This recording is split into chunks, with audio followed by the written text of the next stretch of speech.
States of America and to the republic for which it stands, one nation, under God, indivisible, with liberty and justice for all. Mr. President, you have a quorum. Thank you.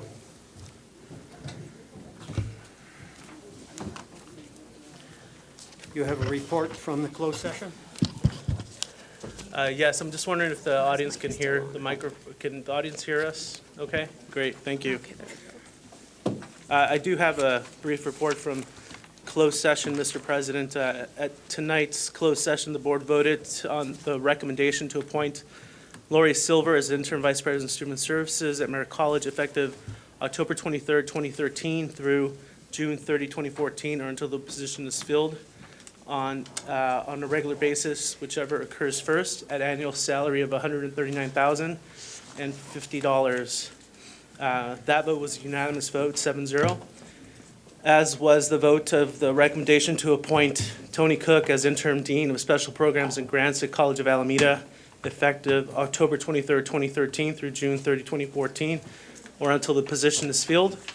On a regular basis, whichever occurs first. The annual salary for that position is $113,300. Mr. President, that concludes the report from closed session this evening. Thank you. Is there a move to approve the agenda? So moved. Are there Second. items that you wish to add or subtract? Mr. President, item 21, which is consider approval to purchase equipment and services for the wired network infrastructure refresh project, I have concerns about, and my preference would be to remove it from the agenda entirely. I believe the administration would like this to move forward if possible, and so I think we need to move it off of the consent calendar and into the action calendar for debate. So moved. Thank you. And Mr. President, are there other items? Yes. I'd like to have number 25 taken off the consent calendar and brought in for an action item. All right, items 21 and 25 so far. For the record, Mr. President, item number 25 is consider approval to enter into a contract award for College of Alameda Cougar Village expansion of modular bid submittal package increment 1. So that's the item that's being moved to the action calendar for debate and discussion. All right, are there any items to be pulled for discussion? I mean, for movement into the action calendar?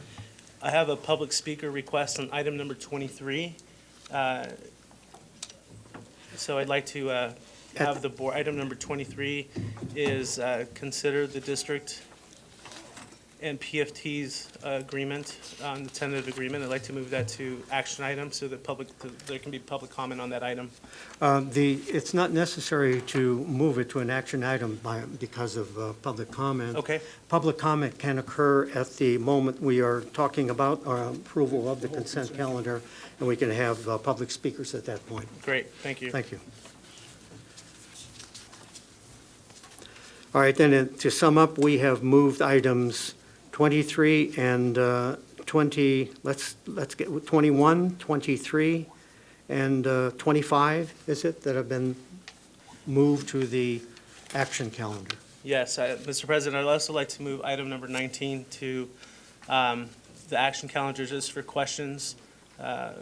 More than anything, it's item number 19 is extension for ERP analysis PeopleSoft interface, redesigned for admission advising and state reporting. Thank you. And just remind other members of the board here that when we move things to the action item or calendar, the purpose can be simply to discuss the item and learn some facts, not necessarily engage in a all-out debate for those items. So with those changes, when we get to the approval of the consent calendar, we'll make note of the items that have been pulled. All right, is there a vote to approve the agenda as modified? Mr. President, Yes. may I ask for clarification, number 23, regarding the TA for the PFT contract? That is not going to be pulled, correct? We are Correct. going to hear from the member of the public on the item. Correct. Oh, I'm sorry for not making that clear. Thank you. Mr. President, I do have one, the agenda for next year. This is a look-see. Turn on the mic, It's not Bill. an action item today. Bill, microphone, please. the item on the calendar for next year. It's a look-see this time for action next, but is it kosher to have us discuss it at this meeting? If it's not on, my understanding would be if it's not on the agenda, we wouldn't. I'll turn that over to It's on the agenda. Yeah, that's correct. What? That we're not to discuss it, it's not agendized. No, It is on the agenda, the No, it's on the calendar, agenda. the board calendar. I am sorry. For first read. Phil, my apologies. Yeah. Of course, we can discuss Okay. it next year.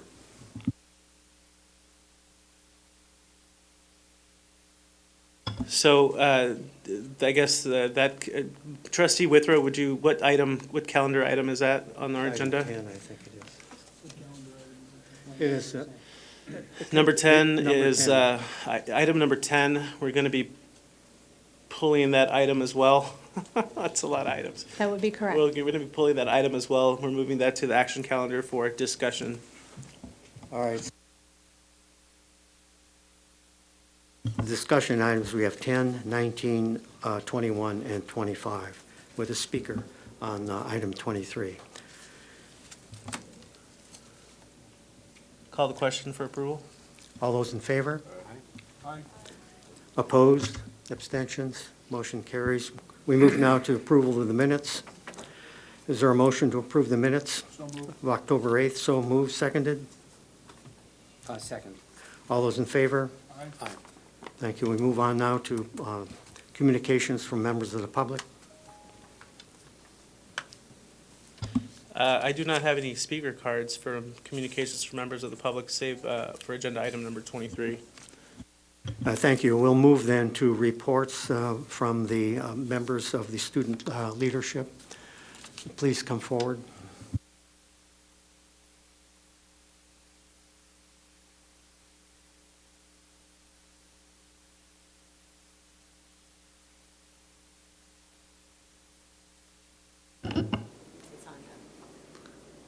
Can you hear me? There we go. Okay. Woo. Good evening. My name is Danny McCarty. I'm currently a full-time student at Berkeley City College, serving as a member of the Judicial Council. I have a few brief announcements regarding committees that have been formed and put into action thus far in the semester. The Marketing Committee is working tirelessly to spread to students a sense of community, and one way in which they are doing this is through our mascot campaign. So far, they have had a great turnout and garnered plenty of enthusiasm as well as opinions, and we are currently in our second round of voting with the last 4 mascots in the runnings. A fundamental part of the Marketing Committee will also be the official newsletter, the BCC Voice. They are currently deployed in the team building phase, reaching out to BCC's talented students to fill its writing, photography, and cinematography positions. A major part of their activities are directed towards student involvement and informants so they can be aware of every opportunity available to them while they attend BCC and know how to get involved. Additionally, the Constitution Committee has been recently put into motion. As I am a member of this committee, I am familiar with the ambition driving this committee. We have been looking at some of the nation's best student government constitutions, such as those of St. Paul's and Cornell universities, and are using these as a guiding principle to ultimately make our principal document more sustainable and straightforward.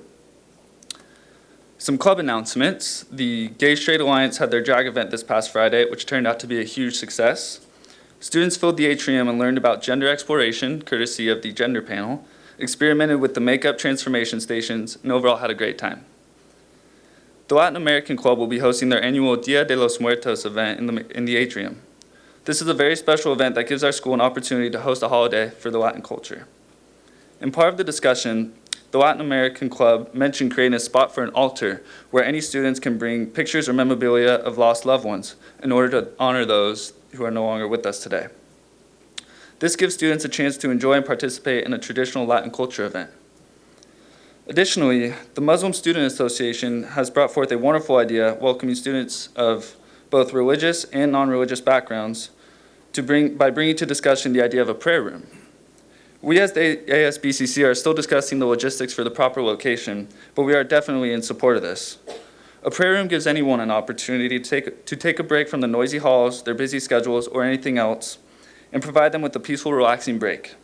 The idea is definitely shaped to strengthen campus life as well as unity among our students. We had eager volunteers to attend the SSCCC coming up, and our representative members that have been selected have just recently been registered and are anxious to give BCC a voice at this statewide event. The members chosen feel confident in their parliamentary experience and will be representing BCC with the objective of addressing overarching issues present in the California community colleges. Again, as I wrap up, to inform everybody, our meetings are held on Wednesdays at 12:15 in the basement floor of the atrium. That's room 51, and we encourage all of those wishing to come and join us. Thank you so much. Thank you. Mr. President, if I may, just pay a compliment to Berkeley City College for giving us a little pamphlet of the student body officers at the last meeting. I thought that was very helpful for the trustees to get to know who the officers are, so I appreciate that. Great. Good evening, trustees and the public. My name is Alasia Williams. I'm from the Associated Students of College of Alameda. I'm here to give a report on the happenings lately at College of Alameda. On October 21st, 2013 was the first day of our advisor, Dr. Luis Escobar. We are surely impressed with his work so far, even though it has only been 2 days. We have been able to talk with him and discuss his plans at the College of Alameda. His main goal is student equity. He really wants to bring together the students of College of Alameda and find out how we can increase our retention rate for the College of Alameda and how we can better bring a student life on campus to help students out. I am pleased to say that the College of Alameda Associated Students is working very well with our administration.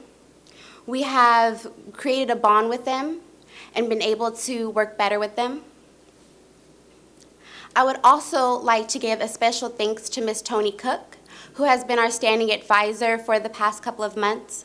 She has worked efficiently with us in building a better AS for our future. On October 8th and 9th, we'll be holding the Umoja Conference. The AS has donated $400 in sponsor of this Umoja Conference that will take place. Monthly, we are given 30 food vouchers for students who have hardships at the College of Alameda. It has been very useful to give these students food and help them for the College of Alameda. Recently, we have just chartered a Veterans Club. This is the first step in actually creating a conference for this club and also a center for this club and bringing in resources to veterans and helping them gain better success in school. We have also started to build a camaraderie with our 4 AS campuses. I recently went to the Laney meeting and they asked for our help in creating the Halloween event. I think it's very good that we're starting to build a relationship with our 4 AS campuses, and I hope and encourage BCC and Merritt would do the same. Thank you very much. Thank you.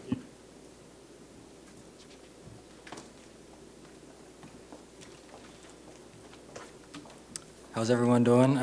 Nice to see you again. I'm Carl Oliver, president of the Associated Students of Laney College. ASOC has been working really hard this year. Yesterday we held our second movie night. We showed Misery. 50 people attended. It's getting bigger. 30 people attended last time. The next one is November 18th. Please come out. It's free for everyone. Also this Friday we'll have the first comedy show held in the Odell Johnson Performance Arts Theater. It starts at 7:30. It's also free. Please come out, support student activities. That's one thing that we're trying to do is promote more student activity and student success on campus. I'd like to thank administration, Dr. Webb, the VPs for allowing tutoring service to start that we've advocated for in the Student Center. Chemistry, physics, French, and Spanish has already started, and biology, geography are coming. Next Tuesday, we are collaborating with the arts department, dance department, culinary arts, ethnic studies, and ASOC. We're all collaborating to hold an event for Dias de los Muertos, Day of the Dead. 11:30 to 1:30, there will be music, dance performance from the dance department, food from culinary arts. And at 4 o'clock, there will be a reception for the art gallery. You'll be able to come in and see student artwork put on. Also, next Thursday, October 31st, we're having a Halloween costume party. Please come out. Faculty's coming out too to support, to mingle with the students.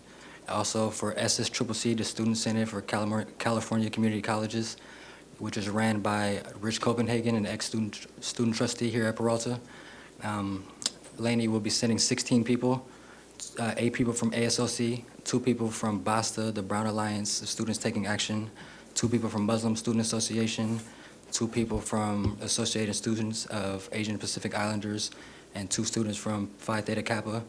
The goal is to improve student leadership development and empower student leaders to get more involved on campus. We'd like to thank Dr. Webb, our advisor, Tomoko. She's worked really hard, Tomoko Rauterbush. She's worked really hard to get this going for us, to make sure 16 people are allowed to go. This is a lot of people. Also, Pumi Sayavong from APAS, he helped fund half of the trip, so we'd like to thank them too. With your permission, I'd like to give you guys a few flyers for our comedy show and the Dias de los Muertos, if it's okay with you. All right, thank you. Thank you. Are there any other speakers? All right, move the agenda.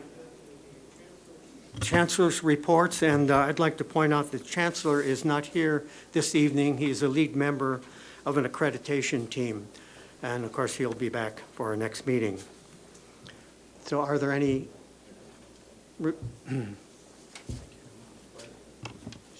I don't think there are any reports from the presidents tonight. Dr. Gravenberg has a report. Thank you. Board members, Chancellor's Office staff, fellow college presidents, friends in Peralta, I'm happy to report tonight that College of Alameda is making significant progress in terms of meeting the provisions of the Student Success Act. You will recall that a number of those provisions include for students to attend mandatory orientation. And while all of our colleges have moved in that direction, I want to point out specifically one of the things that we're doing at College of Alameda. And we have offered a half a dozen sections of college orientation courses, both A and B. What this does is give students sustained opportunity to learn more about the college. We found from all of our research that students need help navigating the institution. And so with this prolonged semester-long course, they'll be better able to not only navigate but be successful. Coupled with those courses is the opportunities to begin some career exploration for students to begin to put together an educational plan. So that's one aspect, and we've served over 215 students. That is significant in that those students are now eligible for priority registration. We have another initiative that's called Alameda Promise. That one is really more faculty focused, and that is in terms of faculty mentorship, and really is designed to work with those students who don't fall in any of the categorical programs, kind of fall through the safety nets. So we're targeting 90 students in that regard, and we're real excited about that program. We'll bring to you a more detailed report in the future. A couple of other things I want to highlight. Most of you know that Target store has just opened just behind the campus, and already they've become great corporate partners. They held a job fair on our campus in early September. Over 1,200 students and community members attended. But what's most significant is that they hired 100 of our students. We held a business meeting with them at the end of September, and they pledged to provide internships and other kinds of opportunities. They definitely want to lead the way in being a responsible corporate partner. And we intend to cultivate that not only for College of Alameda, but for Peralta as well. In keeping with our mission for shared governance and increasing the communication on campus, I have established what's called Colleagues in Conversation. It is a monthly forum where we discuss big ideas. We talk about the things that will make us stronger as an institution. We're not satisfied with just being good. We're really moving toward how to be a great institution. We've had a couple of sessions so far. Our next session will focus on those things that our faculty are doing that need to get some highlight and make sure that all of our campus community are developing best practices models.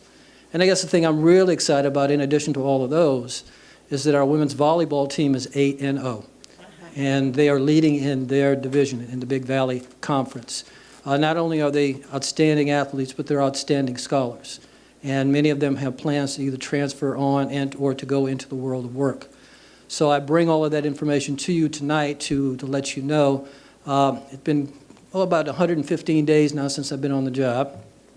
Haven't done a report yet, and I figured it was time, and I wanted to give you some good news when I did. Thank you.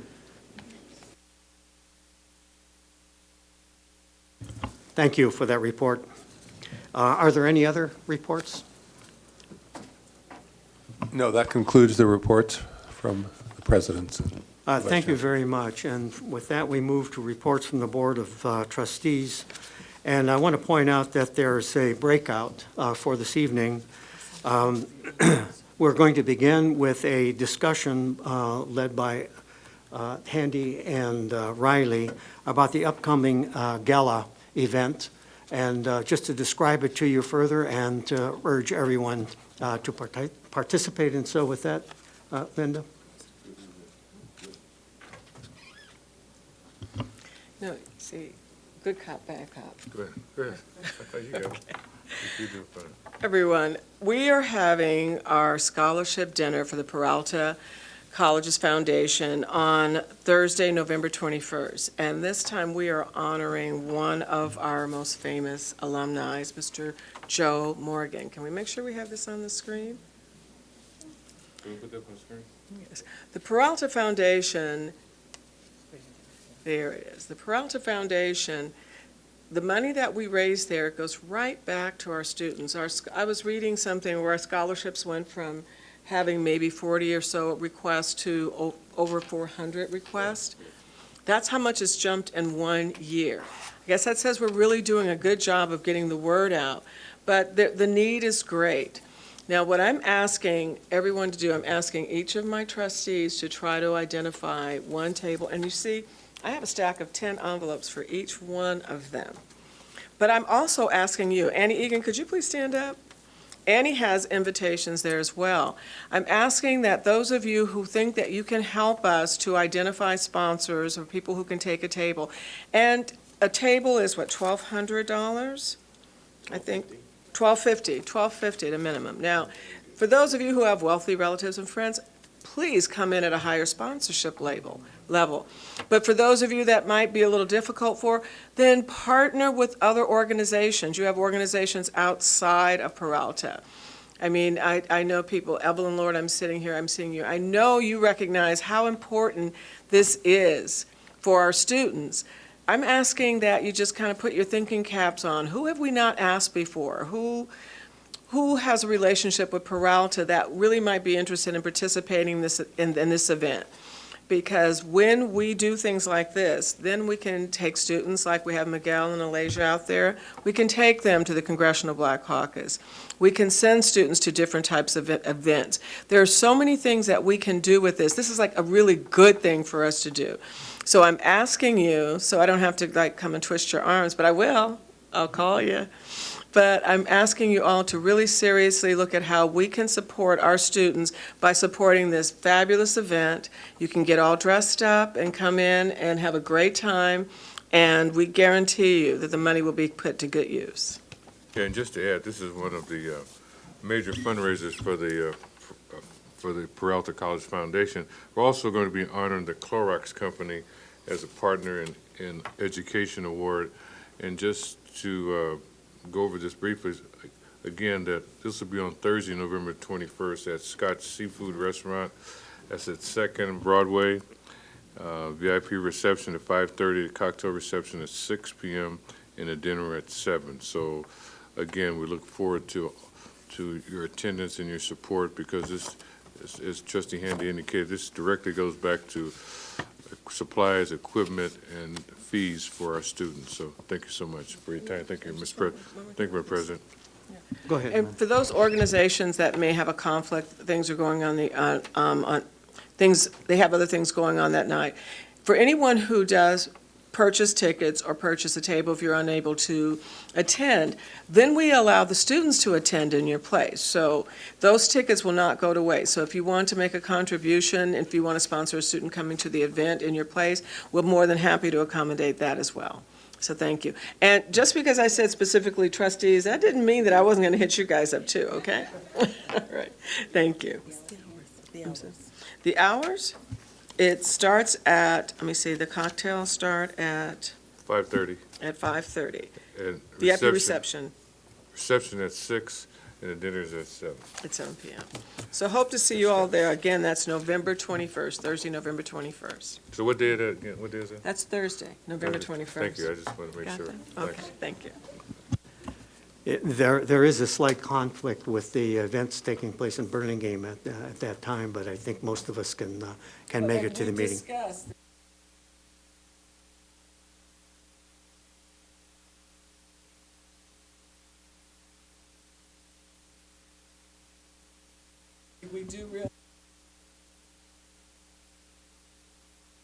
Okay, thank you very much, and with that compliment to Meredith, why don't you give your board report for this evening? Well, I'd like to start by congratulating our wonderful Laney College president, Dr. Elnora Webb, on hosting a fabulous event on October 9th, the Trial of the Century. Laney did another fabulous job in presenting a community service, educational, and historical event. And we'll have Merritt College on October 30th present an academic presentation on the Huey P. Newton trial at the Huey P. Newton Lounge at Merritt College. And many thanks to Dr. Ambrise Galaviz for bringing this educational and cultural event to Merritt College. So thank you very much. And I'm sure that the activity at Berkeley College was fabulous as well. We'll try not to schedule events on the same night. But I just, and we also, the staff was awesome. Publicity was done by Jeff Heyman. He did a great job. The matter was recorded. The event on October 9th was recorded and will be on Peralta TV. So we'll have an opportunity to watch that. And we had some of the best trial lawyers, not just in the Bay Area, but in the country, present a historical perspective on capital murder trials and how Alameda County made a significant difference in the way our American justice system works in terms of politics and race and equity. So it was a great event, and it just displayed how important Peralta is and how the Alameda County and the Bay Area has been a leader in not just education, but in our political system and our justice system as well. So many thanks to Dr. Webb and Dr. Ambrise Galaviz and Jeff Heyman for their work on this. And Chancellor Ortiz, who got behind this immediately and helped us make this happen. Thank you. Student Trustee Clay. Thank you.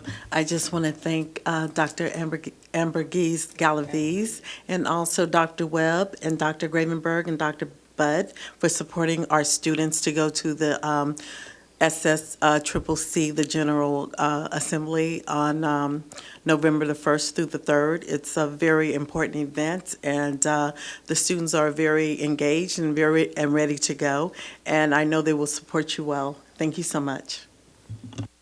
Trustee Handy. Last Friday, we had the opportunity to attend the groundbreaking ceremony for the new Allied Health Services at Merritt College. You guys have no idea what it took to get to that day. 5 years, was it 5 years? More than 5 years in that back room, trying to figure out how we could make this happen and to actually break the ground. And there was a presentation showing what it's going to look like. It actually had real people moving around in there. Oh my goodness, our students are going to be so blessed because this is an incredible undertaking. This building is going to be so impressive. There was a young woman standing next to me who had just completed her coursework in Allied Services. And I said, okay, well, you have 22 months until this building is done so that you can come back here and teach and be an assistant. And she says, oh, I've already applied for my master's program. So to hear the students already have intentions of coming back to where they receive so much and working, and working there, working with other students to make it move forward. Let me tell you guys, it is just beautiful. And plus, Merritt is one of the most beautiful campuses in the Bay Area. But these students will be walking into something that has the quality of any of our other campuses. I mean, community college, no one will even be able to believe that we have community colleges that are that beautiful. So I'm so happy to have had the opportunity to be there and with all the others to share in that marvelous groundbreaking event. Mr. President, I just wanted to report that I had the opportunity to attend the Laney alumni football game last Friday night, and it was a great turnout in that we probably had about 40 alums from 1966 to 2005 maybe. All these different classes represented there. People came back proud with their old Letterman jackets and telling stories and reuniting with their old friends. And it's great to see so many of our alumni doing great things, from being in law enforcement to being out in the community, running agencies. It was pretty special to hear the list of all the different colleges that our alums attended after starting here at Laney College. It was a great event, and the good news is that we did win. We did win a final score of 35-13. So I think every time Riley and I show up, we tend to win. So maybe we should. Maybe we should keep on going to the games. Yeah. Thank you, Mr. Chair. Just if I may, the alumni came out, and of course, back in the days when there was no lights, their stories were just fabulous. I was talking to this guy who had 6 touchdowns in one game, and I was like, that is unbelievable, when the score was 0-0. But anyway, it was a great event. It was a great turnout. And I talked to a couple of officials when we were going out on the field, and he says, man, what a great stadium. I said, this is Laney. We provide the best for our students and community. Thank you. Thank you. Anything further? Let's go to Trustee Withrow and Student Trustee Wiley. Hello, good evening, everyone. It's nice to see everyone again this week. And the first one I want to report is about to talk to different students and also the director of a student activity for the Berkeley City College and Laney College. They are working very hard with the student, and also talk to a student and ask about the feedbacks, how they work, and all the students, they give back the very positive feedback, and I see that's a very great resource, and also it's great opportunity for the student in the future. And also the second one I want to report, I went to the event at the Laney College, October 11. We have speaker Anthony General Kamala Harris. She's very good lawyer, and also she pointed out about what is the important to keep going to school and receive the education. It's not just about the job market, to have more guarantee, and we have more very professional skill to fit for the future, and also it's more related to the environment. When we think about our younger generation or older generation, or maybe right now, if the people they receive a higher education, they really increase the safety level for our environment and society. And that's my report tonight. Thank you. Thank you for that report. I want to make a little plug for an event that I'm organizing this week to try to figure out how we pick a path towards peace in our communities. It seemed to me it wasn't that long ago when we had so I'm organizing a fundraising event this coming Thursday in support of an organization called Bay Peace, which works with young people in Oakland, trains them, sends them out into the community to train other young people in peace. And I started thinking about this event when right after the Boston bombing, the Boston Marathon. And it occurred to me that many of us were horrified by the event, but really didn't know that much what to do. And I was trying to get into the head of somebody who would engage in that kind of violence. And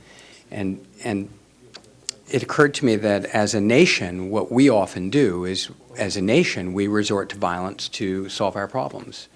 That's the model that we often put up towards our young people. And so we have international violence, we have domestic violence. How do we understand and end all of that? Well, this organization, Bay Peace, is doing just that. It actually started out as an organization that was working in the Oakland schools to provide young people with an alternative to thinking about going into the military. Now, you know, some people will go into the military and for them maybe it will work, but for a lot of people they'll go into the military because they don't have a sense of what alternatives there are, how they might go to college, for example, or you know, work in the trades and so forth. And so they were working in high schools to provide alternatives to the military. And then, since then, they've started working with young people on domestic violence issues, that is, violence in our communities and so forth. It's amazing an organization, and we've got 3 wonderful speakers who are going to come and talk about this issue. We have Erica Huggins, who is a former Black Panther Party leader. She's a poet, she's an activist. Davy D, who is a hip-hop DJ and journalist, incredible intellect in our community. And then we have Assemblymember Rob Bonta, who chairs the Assembly Committee on, Select Committee on Gun Violence.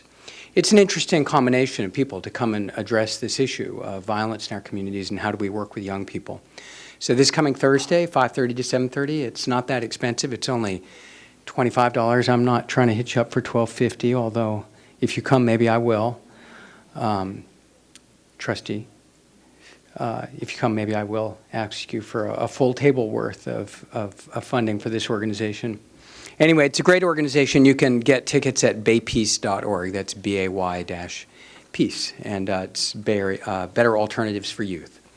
Hope to see you there. Thanks. Okay, thank you, Nikki. And what's Oh, the and address by the way, again? Where? It's in the Grand Lake District. If you RSVP, we'll send you the address. It's at the home of our good friend and colleague, Amy Allison. So hope to see you there. We'll have good turnout. Thank you very much. I don't have an official report. I have some official comments I would like to make.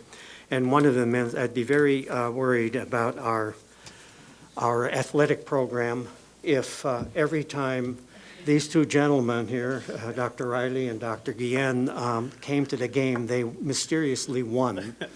And at other times, there was maybe some wins and some losses. So I just want, the Chancellor's not here, but I'll advise him to look into this a little more closely. And I have an explanation of why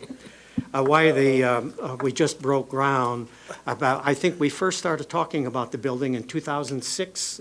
We passed Measure A in 5, or yes, I think it was. At any rate, we started talking about a 6, and now it's the 13th. And when we went to break ground, I found out why. We couldn't break ground. We just scraped the surface of it. That ground is cement, as far as I'm concerned.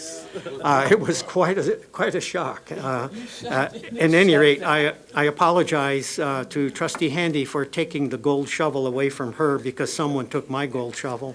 I want my shovel. You'll get it back. My grandchildren are using it now.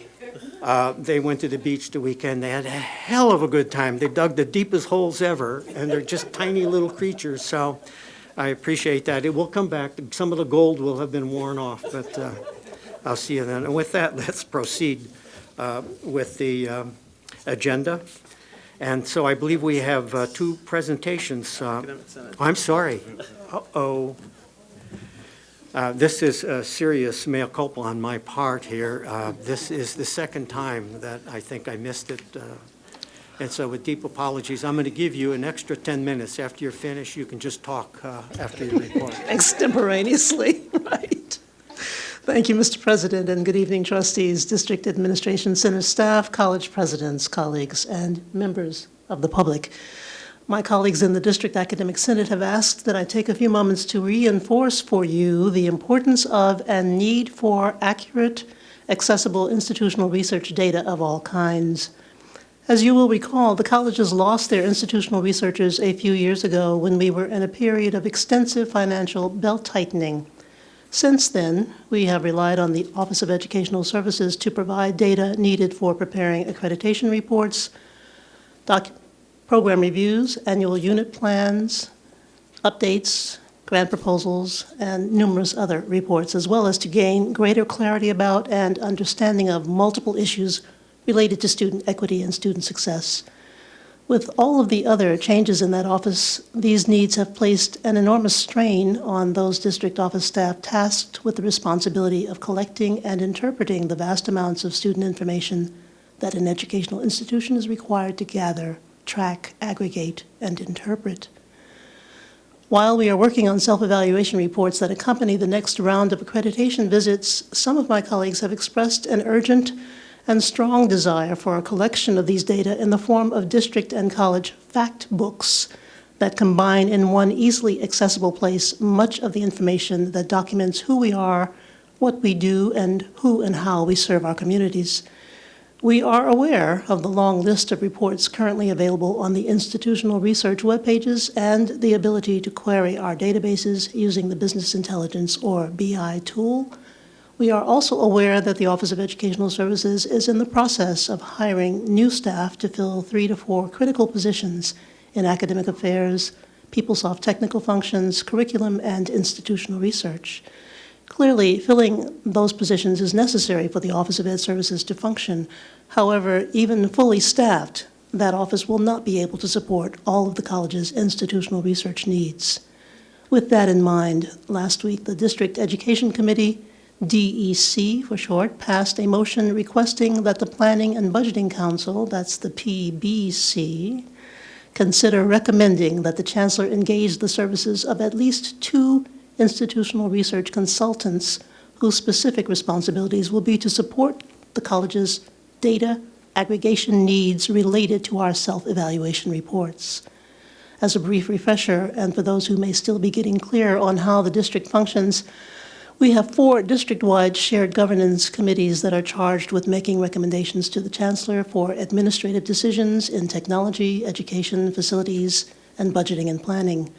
The 2 committees that I mentioned earlier, the DEC and the PBC, are 2 parts of that decision-making and institutional planning structure.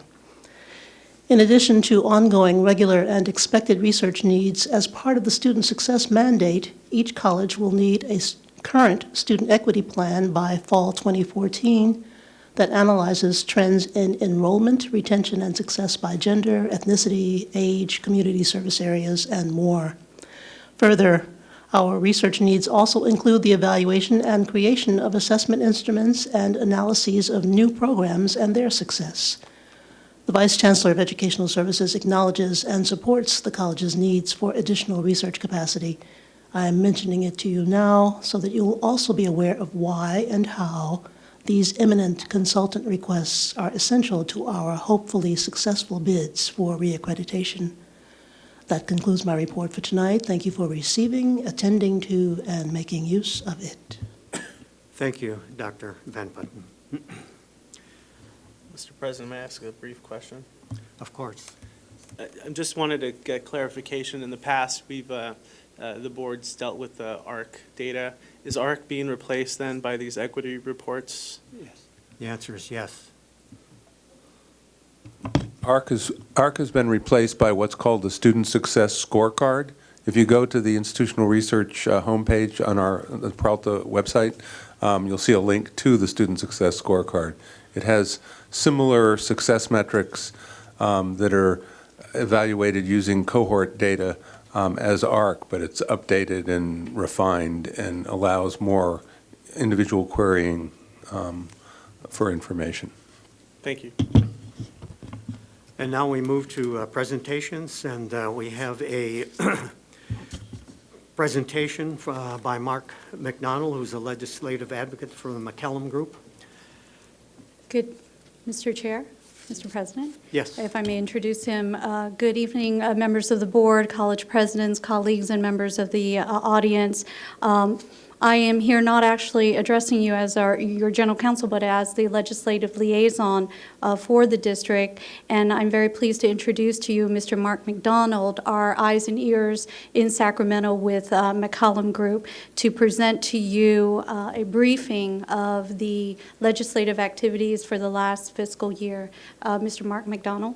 And I also want to let you know that in your Dropbox item number 6, there's a presentation of his PowerPoint, and for members of the public who do not have access, there's also the PowerPoint presentation at the front desk right here, so please help yourself. Mr. McDonald? Good evening. Good evening. I guess what a difference a year makes, huh? Last year when we were here, we were in, the state was quite in a precarious situation. We were campaigning for Prop 30, and we'd been looking at years of cuts and fending off reductions. And with the passage of Prop 30, things in the state are looking a lot better, and in particular for community colleges and for Peralta specifically. So my presentation tonight, I'll go over a couple issues. I'll start out with what we do, give you our process, talk about what the latest budget was, what we see as budget issues for next year, talk about a few bills. There's thousands of bills that are introduced every year. I've narrowed it down to a few critical bills from this year. And then I'll talk about what issues we see for next year and beyond. We're having some trouble getting the video on it, but we can consult, so you may have to just talk. Okay. Does everybody? You have the presentation? Okay, great. So, McCollum Group, we consider ourselves your eyes and ears and your voice in Sacramento. We're on the ground. We're in the Capitol on a daily basis. Chancellor Ortiz, General Counsel Wynn, work with us directly involved in developing strategy for access and student success on an annual basis. As I just said, we monitor, there's thousands of bills that are introduced annually. There are regulations that are moving through various departments, including the Chancellor's office, and other areas within the state, and we're analyzing those to see how they would impact Peralta Community College District. All right, there we go. So we have 2 weekly conference calls that Peralta participates in. Every Monday, General Counsel Wynn participates in a conference call that includes legislative affairs directors or government relations folks from other community college districts, as well as the Chancellor's office participates in that call, and League, the community college league staff also participate in that call. And we organize the call, and what that call is we'll take 5 or 6 issues that are coming up, we'll put them out there. Chancellor Wynn then disseminates them to the appropriate staff within your district in order to get almost instant feedback that we can provide to the legislature, legislative staff, committee staff that are looking for answers to analyze bills. At the same time, you're able to leverage your positions with the Chancellor's office and the League and with other community college districts at the same time. On Thursday mornings, there's a call that Chancellor Ortiz participates in with other large community college district chancellors. There are faculty leaders that participate in that. Sometimes the Chancellor's office, including State Chancellor Harris, is on that call sometimes, and the League as well. And that call is more broad-based policy, looking at overall budget strategy, some key bills, and strategies on how we attack those bills.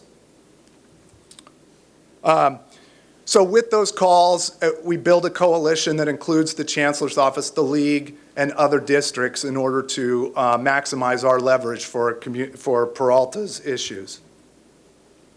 So 2013-14 budget successes. Recently, we've seen a lot more instances where policy is being driven in the budget as opposed to just in legislative proposals.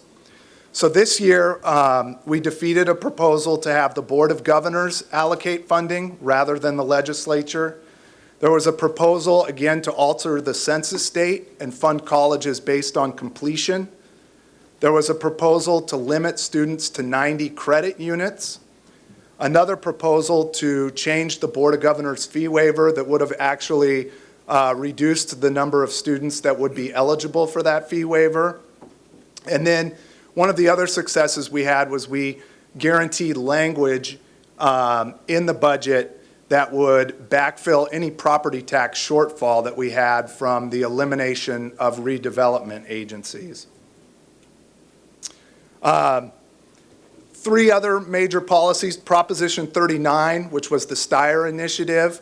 It's money that'll be allocated on FTES for you to do energy efficiency upgrades. There is Adult Education Consortium money included in the budget, $25 million for you to partner with your local K-12 districts to offer adult education on a regional basis. We had another $89 million this year for growth or restoration. We've had workload reductions the last couple of years. There was, earlier we had a discussion on the Student Success Initiative. There was $50 million for the Student Success Initiative. And then there was also some money for deferred maintenance for your facilities, which the district hasn't seen for years. So the next slide just goes over those numbers again. Statewide, there's enough money for about 20,000 new FTEs, full-time equivalent students. There was also money for EOPS and DSPS, some online education money, some additional CalWORKS money, and additional money for the Academic Senate were included in the budget this year. First real augmentation that we've had in the budget since 07-08. So very quickly, during the last couple months, you may have heard about a $100 million shortfall that we had in the redevelopment because of the dissolution of redevelopment. There was some differences between the community colleges and the Department of Finance in exactly how much money was available from the redevelopment agencies being eliminated. Department of Finance thought that more money would come in. Community colleges weren't seeing that money. So what we were able to get is language at the end of session that would essentially guarantee a backfill for you. The Department of Finance is able to allocate money without the legislature having to pass a bill to appropriate it by the end of this year, pursuant to their determination of what the shortfall is. So we should be getting the shortfall money before this year, and that was critical because the legislature usually doesn't come back till after January, and we would have needed another budget bill. So Proposition 39, I talked a little bit about this. This was in the budget. This was the Steyer money. There's going to be about $40 million for community colleges for weatherization, energy efficiency upgrades, and then there'll be $6 million for grants for you to apply for to provide workforce training. Adult education, this is additional money that was included in the budget, $25 million for you to work with your K-12 partners to create regional consortiums to offer basic skills, citizenship, and ESL, programs for adults with disabilities, and short-term CTE programs. And in 2 years, there's actually a promise of an additional $500 million. So that's something that we're going to be monitoring closely as those guidelines and regulations come out of the Chancellor's office. And then In addition, there was $250 million provided for career pathways. And this is what was called, quote unquote, the Steinberg money. This was something that Pro Tem Steinberg championed.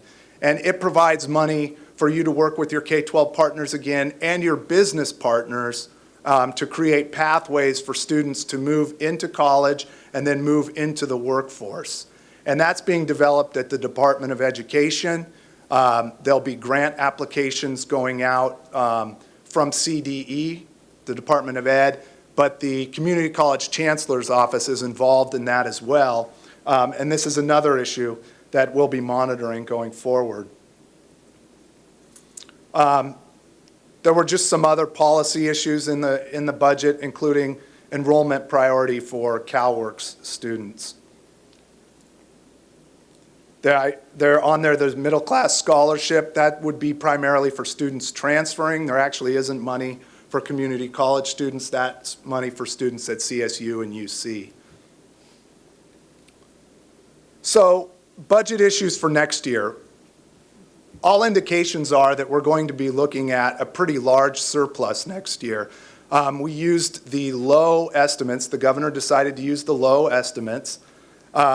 So we could be looking at as much as $200 million. The governor will probably want to do most of that into deferral buy down, but we're going to be looking at some programmatic areas where that could be useful, some one-time funds, whether that's professional development money, deferred maintenance, maybe some technology, or some student services funds. Again, as far as the budget is concerned, we're looking at access, increasing student enrollment, COLA. There hasn't been a COLA in years. There is discussion about getting a COLA plus, which would mean we wouldn't just get the COLA for next year, but something on top of it to make up for the past years. And then some infusion into the Student Success Program. So other budget issues. There are emerging discussions on the SB 361 funding formula. Last year, the governor proposed a change to the K-12 funding formula to focus on the money on students that need it the most.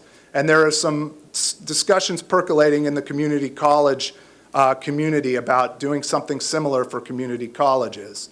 The other issue for the community college funding formula is it's highly, highly, highly sensitive to high school graduation rates. And as we're seeing a declining number of high school students, we're obviously going to see a declining number of high school graduates.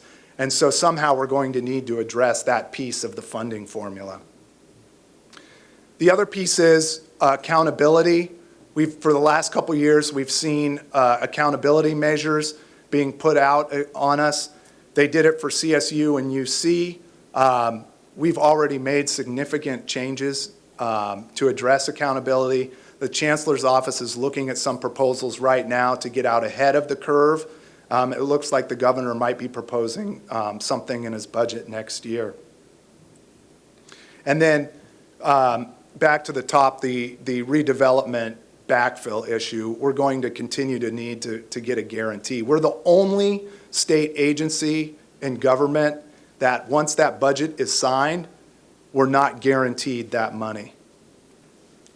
So it's critical that we make that point. So legislation. This year, the district sponsored a piece of legislation, SB 730. Senator Lonnie Hancock carried the bill. And this was specifically to address some issues with your Gateway program and the ASTE program, specifically lifting the 11-unit cap that high school students may take, and then providing some sort of priority for those students to have access to those classes. It was held in the Education Committee. I would say Peralta was kind of ahead of the curve as far as it goes for concurrent enrollment is concerned.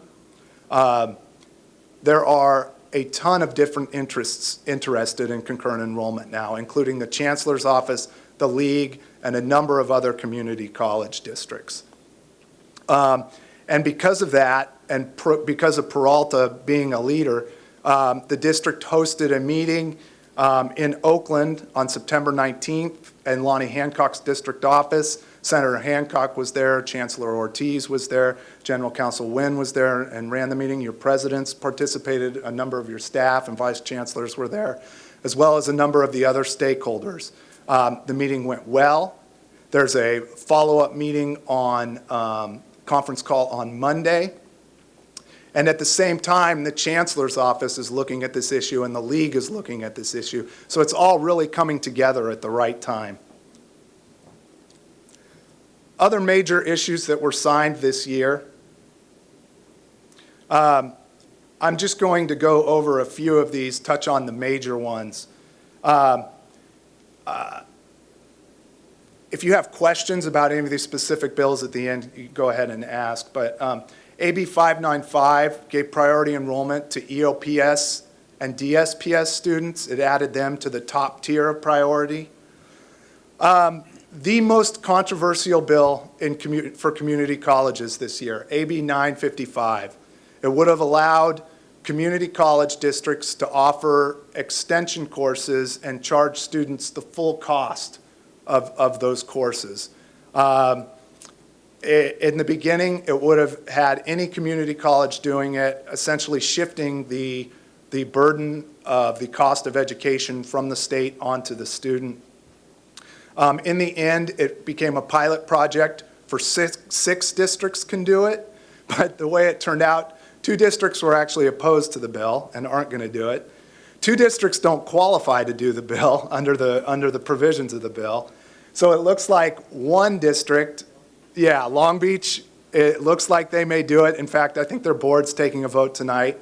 And then the other district was going to consult with their faculty and students before they decided if at all to move forward. But there was vast opposition to this bill, including from the state chancellor's office. Your chancellor, Chancellor Ortiz, testified in opposition at the Senate Education Committee, did a fabulous job. Your senator, Senator Lonnie Hancock, voted against the bill. It actually got out by 1 vote of Senate Ed when one of the members, a member from San Diego, flipped. He had originally said no, and he flipped and said yes, and so it got out by 1 vote. The governor ended up signing the bill. For your students, I think this is an important bill, AB 1358. It allows the students to hold a vote to raise a $1 fee for student representation at the statewide level. SB 141 requires you to provide resident tuition or waive non-resident fees for students whose parents were deported or voluntarily departed.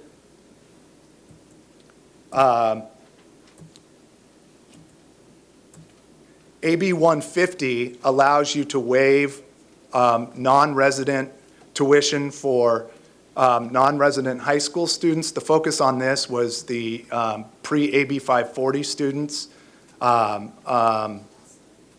It was signed by the governor, correct? Yes. And the issue was, in order to qualify for AB 540, you have to have graduated from high school. So there's a lot of non-resident or undocumented students that are trying to take advanced education courses and aren't able to do so because of the non-resident tuition is cost prohibitive. SB 1440 or SB 440 creates deadlines for your colleges to create the SB 1440 transfer degrees. Bills we may see next year continue to move. AB 13 provides resident tuition to military veterans. SB 173 eliminates funding for certain adult education programs, eliminates state funding for them. And then SB 284 and 285 were specific to the Cal Grant program. They allowed for a tax credit to fund additional Cal Grant Access Award, vetoed by the governor for a technical flaw. So those will come back next year. And then SB 520 was this very controversial Steinberg bill on the MOOCs, allowing community college districts to offer MOOC courses. I don't think that'll move next year. So these are what we see as the issues, the main issues for next year.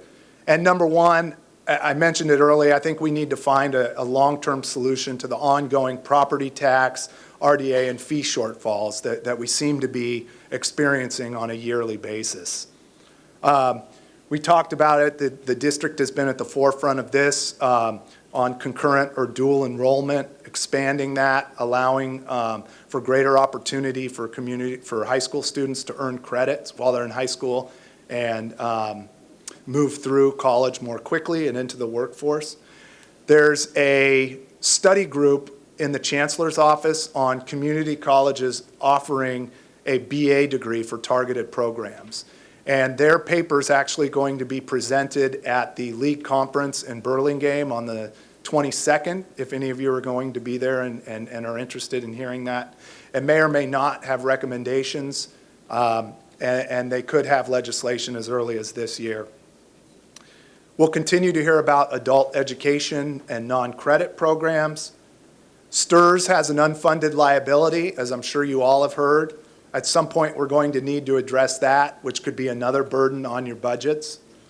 Education bond. The district has 3 projects that are scheduled to be funded.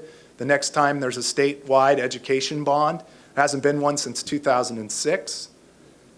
A lot of pressure in the legislature to pass one. We were just actually in Department of Finance on Friday, and they said no way. So at this point, it looks like the governor's not supportive, but you never know. A year from now, that could change. We were told he has other priorities, namely water and high-speed rail, excuse me, at this point. But I think there's going to be a lot of pressure for an education bond. And then the other one I put at the bottom is just, kind of trying to push back a little bit on some of these accountability reforms. Good accountability is fine, but when we get some of these proposals that really don't have any basis in empirical evidence, I think it's important that we push back on those. And then as far as regulatory issues are concerned, number one is the continued implementation of the Student Success Task Force, the recommendations through the Chancellor's office. It doesn't look like there'll be any more legislation, but there will be regulations in the Chancellor's office on that. And then I talked about the next 3. So with that, I know it was a lot of information, but I'd be happy to take any questions or, comments or. Questions from the trustees? Yes, Trustee Guillen. Thank you for bringing up the statewide education bond. We have massive needs here at the Peralta colleges, and I think one of the projects to be funded is a library, I think at Laney College. And we have a local bond. But unfortunately, those local bond dollars haven't been leveraged with state participation. So, it's kind of like we're a creature of the state, but we're not getting any support for our facilities. There's been no deferred maintenance for years. I think this is the first time we're getting a little bit of bump. So I'd really like to just push the district to make an effort to chime in. I think there's a Carol Lou bill that's a vehicle. For a facilities bond program for K-14? There's a couple. There's a Carol Lou, and I believe the other one's Joan Buchanan.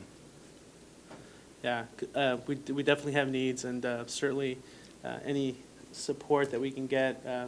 I know that there's a lot of trustees up and down the state that would be willing to sign on to support something like that.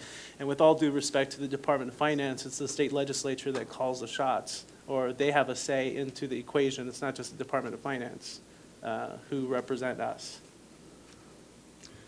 Yeah, the community colleges have been out of our state funding that was allocated in 2006 for a while now.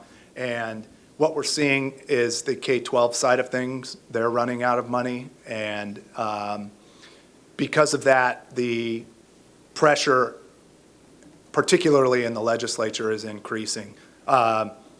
Because that's, it's important to us, but the bulk of the money goes to K-12. There's 1,000 school districts, there's 72 community college districts. And so they really feel the pressure from the K-12 side of things. I think the building trades, there'll be pressure there as well. And so I think from the legislature, we're looking at 50-50. Right now, the governor is, like I said, saying no. But things can change depending upon how things work out with the water bond, how much pressure there is to push for new facilities. I know, K-12 has a tremendous need. I mean, community colleges have a tremendous need, and you're exactly right. You've passed a bond, and a lot of those dollars were in anticipation of using them to leverage state money. Are there other questions? Yes. Mr. President. Trustee Riley and then trustee. Yes, just briefly, you mentioned, just for clarification, you mentioned $500 million in 2 years. Was that for adult ed? The way that it's been promised is specifically for adult ed. And the way it would work is, right now, they're putting together guidelines and regulations for community colleges to come together with their K-12 partners to create plans for how to offer adult education regionally. And then in 2 years, presumably, the $500 million would go out. That's $500 million statewide, and then you would apply with your partner to pull down some of that money. Okay. And then the next one, SB 681, the piggyback contract streamline. How was that streamlined? Oh, so that was it was a contracting bill, and it was more of a technical change. So before that was signed, if you were going to piggyback on a contract with another local agency, you had to go through the local agency in order to do that. The bill allows you to work directly with the vendor. All right.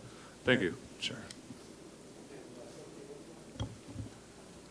You mentioned that the state of California is looking at a very substantial surplus. What would happen to that surplus if the stock market retreated, given the way we tax ourselves here? Yeah, that's a valid point. The reason that the state has had such huge swings in our revenues is because we are so dependent on the wealthiest earners in the state, and they get the majority of their wealth from the stock market. And when we passed Prop 30, it swung that pendulum even more in that area. And so I think if you saw a significant drop in the stock market, then it could hurt the revenues. But for the economic projections that I've seen, who knows what's going to happen with the stock market, to be honest. But the conservative estimate is that there should be about $200 million or something along that nature. But yeah, a significant change in the stock market or the economy could hurt that. Trustee Brown? With respect to the adult ed statewide program, wasn't there a planning grant that was supposed to be available in the next year or so that would precede the $500 million? And that was about 30 million? 30? Correct. That's 25 million. 25. And that's the Chancellor's office, in coordination with the Department of Education, is working on the guidelines and the regulations for that. And then once they've completed those, it'll go out for bid. And then the 25 million will be used to put together your consortium. And so what is our opportunity for input on those guidelines so that we actually have an opportunity to shape what we're supposed to be implementing? Yeah, that's a great question. So it's been very transparent. They have a website. I don't have the website off of my head, but I can email it and get it to you. They've had a newsletter, and they've been holding town halls throughout the state, providing information and doing listening tours and getting feedback. as well. Well, actually, Trustee Handy and I had tried to make sure that Peralta had some input on that, and we didn't get any feedback. So if you could let us know how that's going, we would Yeah, greatly definitely. appreciate that. I can I can send you an email with the website and provide any updated information that you need. Okay, For thanks a sure, lot. definitely. Trustee Nicky.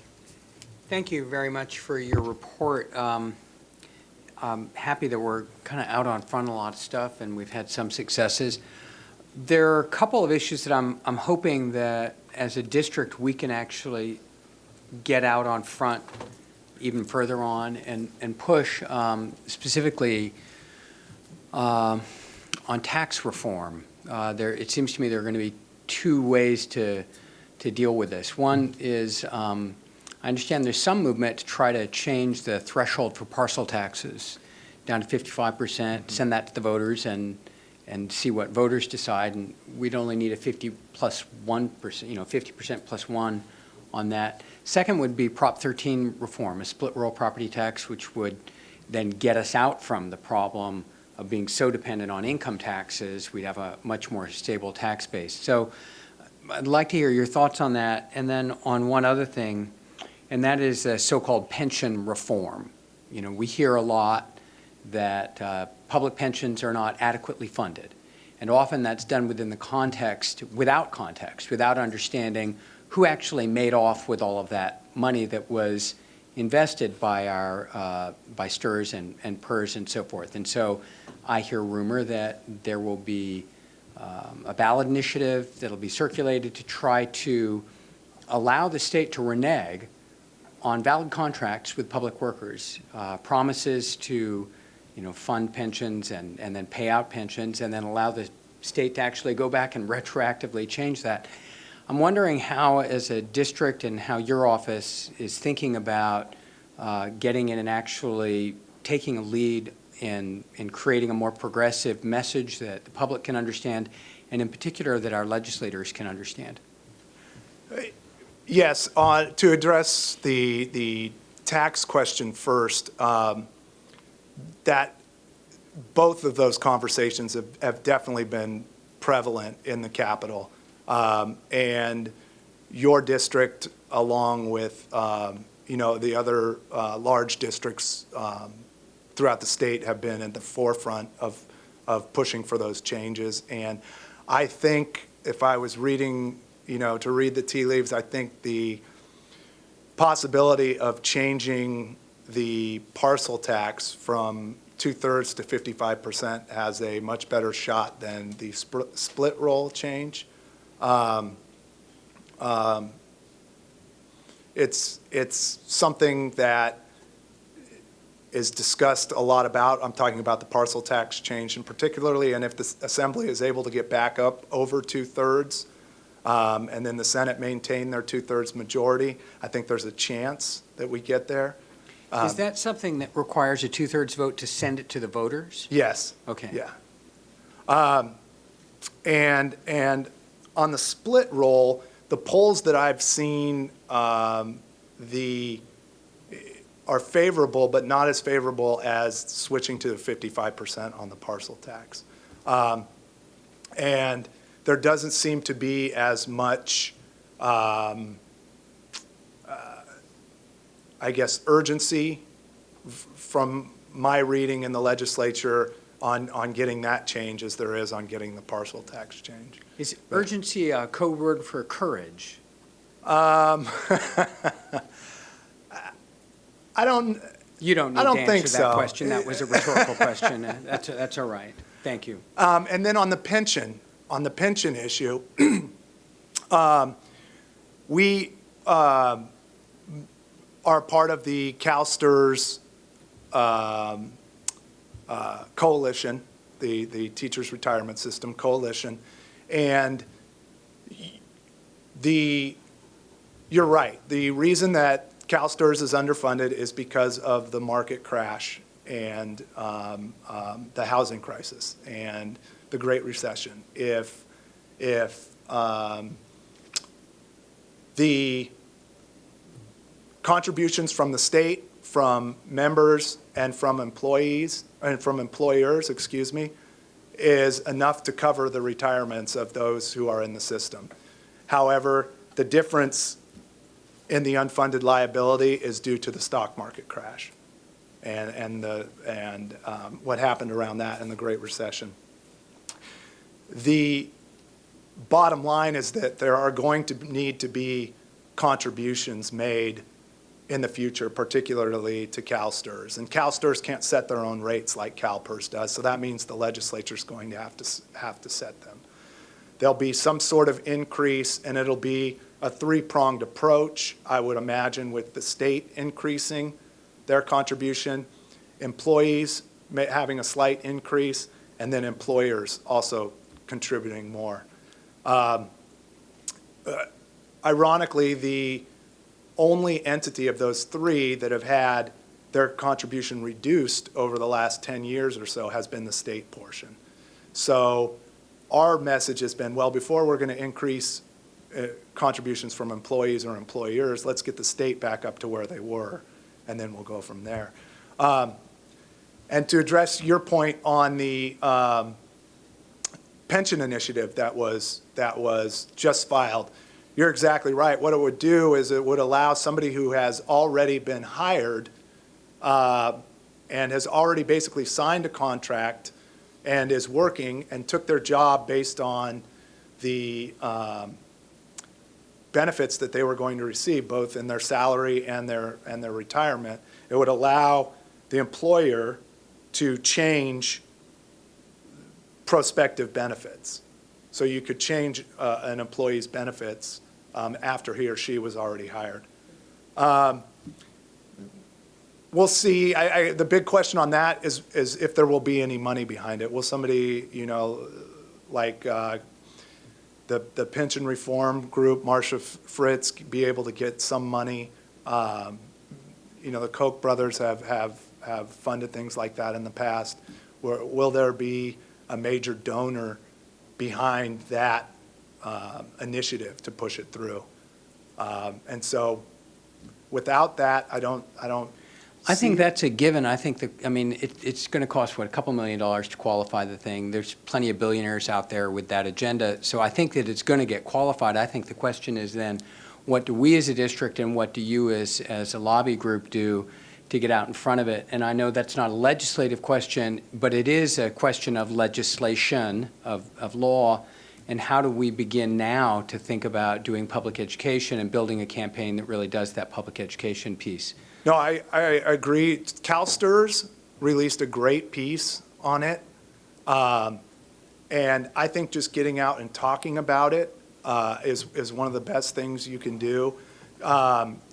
We've met with CalSTRS. In fact, we have a CalSTRS coalition meeting next week, and we're going to talk about the information that we're going to gather. CalSTRS is going to provide the tools.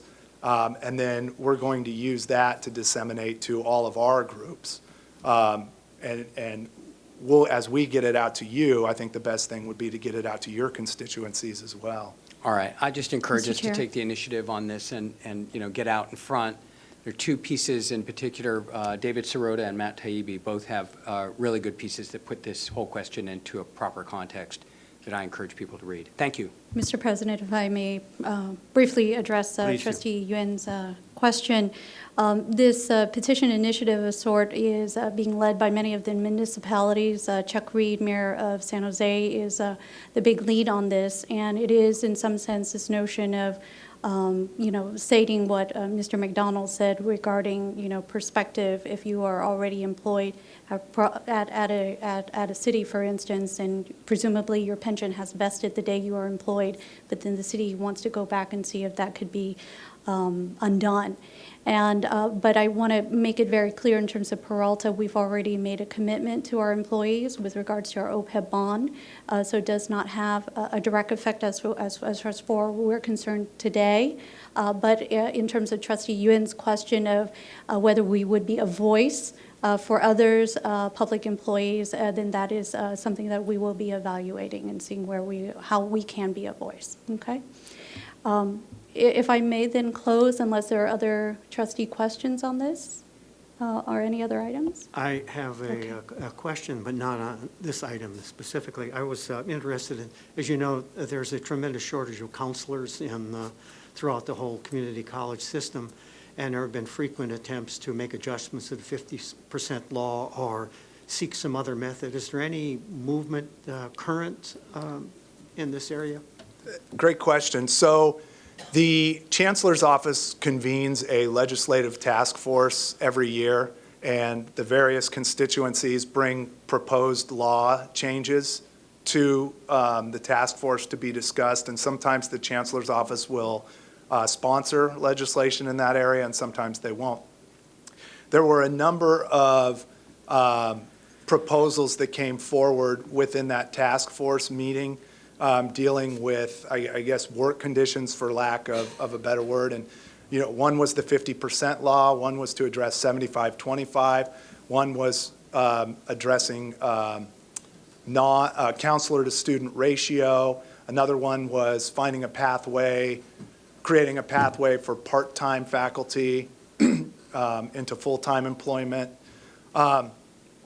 So what was, instead of, you had, you know, some management bringing forward, some labor bringing different ideas forward, instead of trying to push things together where everybody was fighting, what was decided was that the groups would come together and have a discussion. The Chancellor's Office agreed to convene it, to look at the different issues surrounding those various laws and see if there was a place for agreement that we could move forward with as a system.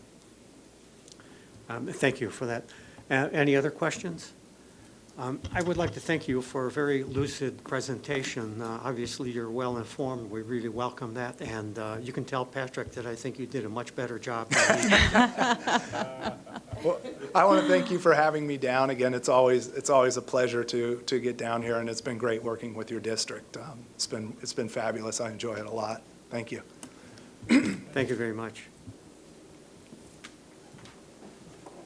All right, the next presentation is the International Education System, and Sean Brook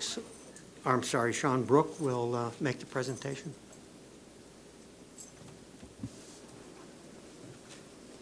Thank you. Good evening. First of all, I'd like to thank Jeff Heyman for fixing this PowerPoint, because it would have been very inconvenient to describe pie charts to all of you. Let's see here.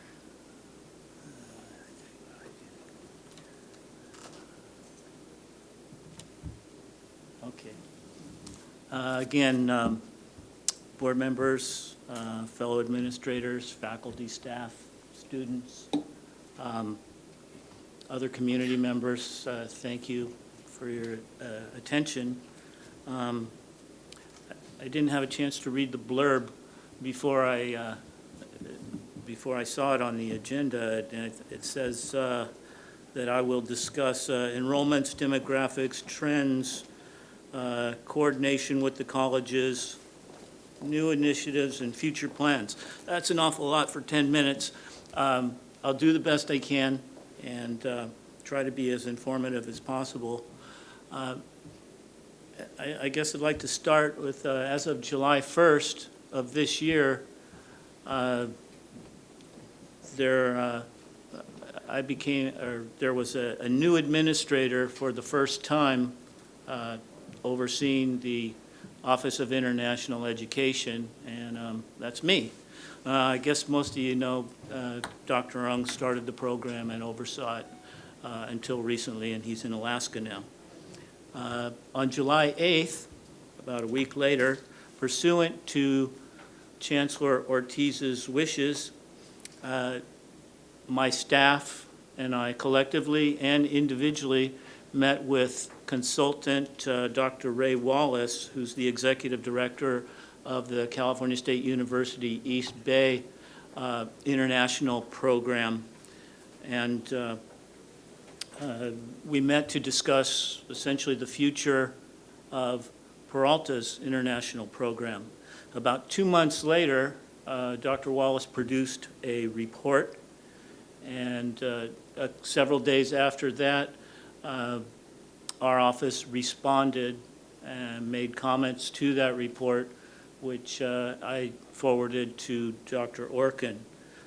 To the extent possible, we're now acting on many of Dr. Wallace's recommendations. So let's see where we are with regard to international enrollment. I know a lot of the presidents are probably interested in this. As you can see, BCC has the most active students and the most new students for the current semester. As far as new international student applications enrollment, and honestly, to be honest with you, the data from the first 2 or 3 years on this slide, we used it, but I don't feel particularly confident about it because of how it was collected. But it's what the district had. And using those numbers, it would appear that this current fall that our numbers appear to be down a little bit, but I'm not particularly concerned about it because the non-resident FTEs for fall are higher than they've ever been. And this is what's most important, is especially as all of you presidents know, because FTEs equal dollars. To read from the 2013-14 Peralta PCCD budget, the budgets attributed to out-of-state and international revenues are allocated to each college in proportion to the FTEs generated at each college after subtracting the operational budget for the international program. So since the FTEs have never been higher, theoretically, you should get more money than you ever have, but we can discuss my operating budget some other day and see how accurate that is or not. The reason the FTEs are higher while the students are lower is, quite frankly, because we worked really hard all summer to ensure that our students were in a lot of classes, and we had a counselor busting his butt all summer to make sure that as many of our students as possible had ed plans up to date. Even the ones who already had SEPs, we redid them to the extent possible and made sure that everybody was on track. Here's as you can see from the chart, and again, I'd like to thank Jeff because I didn't want to have to try to explain this without the visual. As you can see from this chart, most of our students come from China, South Korea, and Vietnam. This is typical for community colleges in this area.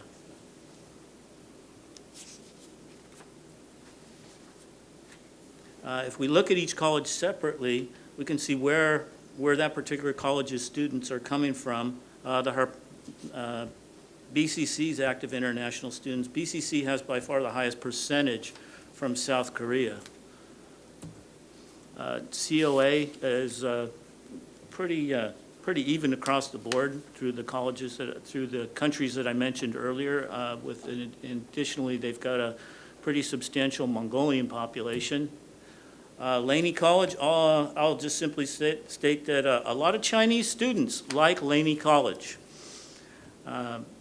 Merritt has a good balance of students, although of course we'd like to see a lot more students going to Merritt. Now, we don't yet know the specifics of why students are attending one college over another. Anecdotally, I could tell you that, well, statistically, I could tell you that since BCC changed its name to Berkeley City College, its numbers have been soaring. Laney's close to Chinatown. What we get from our students is that Merritt's, there's transportation issues, quite frankly. There's a lot of good programs up there, and we'd like to help. COA, again, transportation issues. I've already met with the deans over at COA. Michael Goldberg and Maurice Jones, met with them at COA.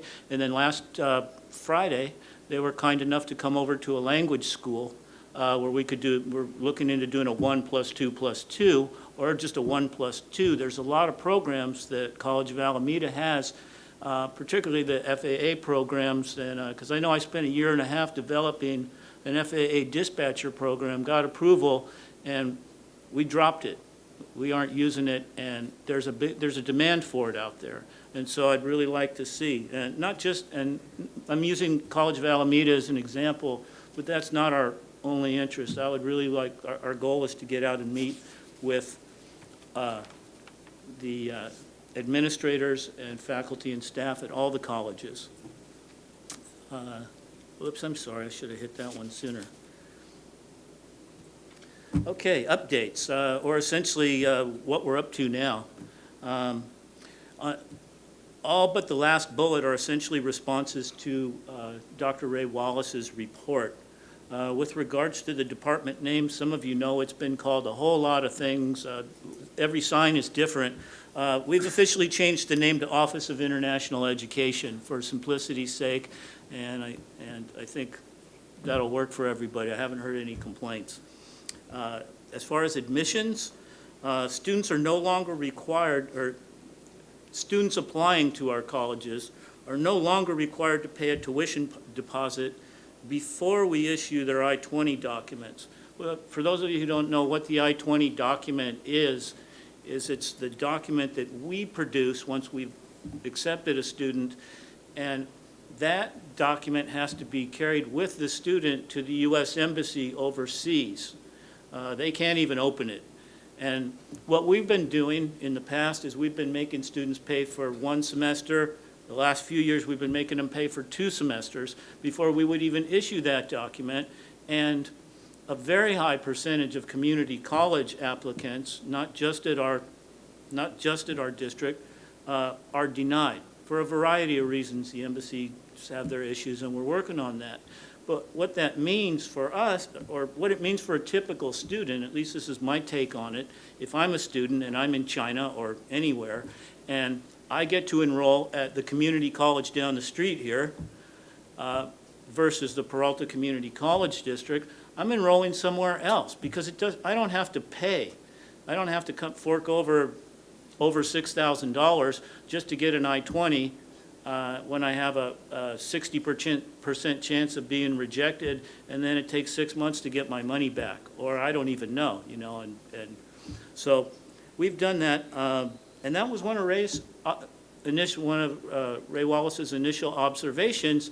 And I had always wondered why we did it that way, because I had issues with it. So we called around to every other community college we could, and we found out that we were the only ones doing it.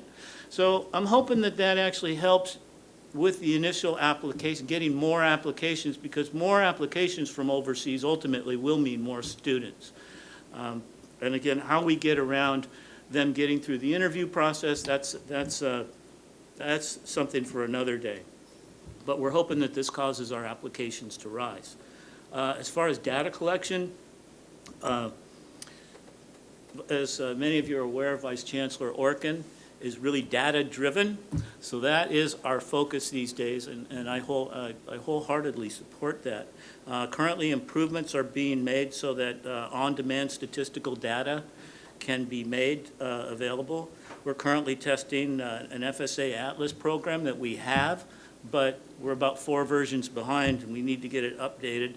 And that way we can upload our I-20 forms to the Student and Exchange Visitor Information System without having to do things 3 or 4 times and do those things manually. But we need, being all those versions behind, we need to work that out with IT. Anyway, the idea is that this program should enable us to create on-demand data such as applications per week, accepted applications, the type of students we get, whether they're overseas, transfer, somebody changing status, whether they came from a language school, where they came from, where their home is, whether they have a sponsor or an agent, visas, whatever you want to know. And this has already assisted us. We're starting to use it, although we haven't fully implemented it. But again, we started to use it, for example, with College of Alameda. The deans requested it. They wanted to know more about their international students, and we produced it for them, what they wanted to know. So we're doing everything. We're really trying hard to avail ourselves of the technology that, well, quite frankly, we probably should have been using. As far as compliance issues, and I'm referring primarily to federal immigration compliance issues, we've reviewed our U.S. immigration compliance procedures, all our in-house procedures. We are fully compliant with Department of Homeland Security, U.S. Citizenship and Immigration Services, Student and Exchange Visitor Program. We're looking really good. We have no issues. We have a real good working relationship with ICE, that's Immigration and Customs Enforcement. So I'm really pleased about that. As Berkeley City College is on here. Our office is working with Vice Chancellor Orkin and Dr. Budd to allocate resources that I don't actually have yet, but we're working on some. We got part of it. We're working on some other stuff so that we can provide an academic counselor along with an international student support specialist so that we can begin serving international students at BCC as early as next semester, 1 or 2 days a week. And the reason it makes sense, out of the 719 students we have, over 300 of them are over there. So it makes sense. We're trying to go to where the students are, and they have a very active student club. They're there. We know when they're there, and we talk to them. And there's no reason that we can't do something similar on the other campuses if it, you know, if that's how we can better serve the students.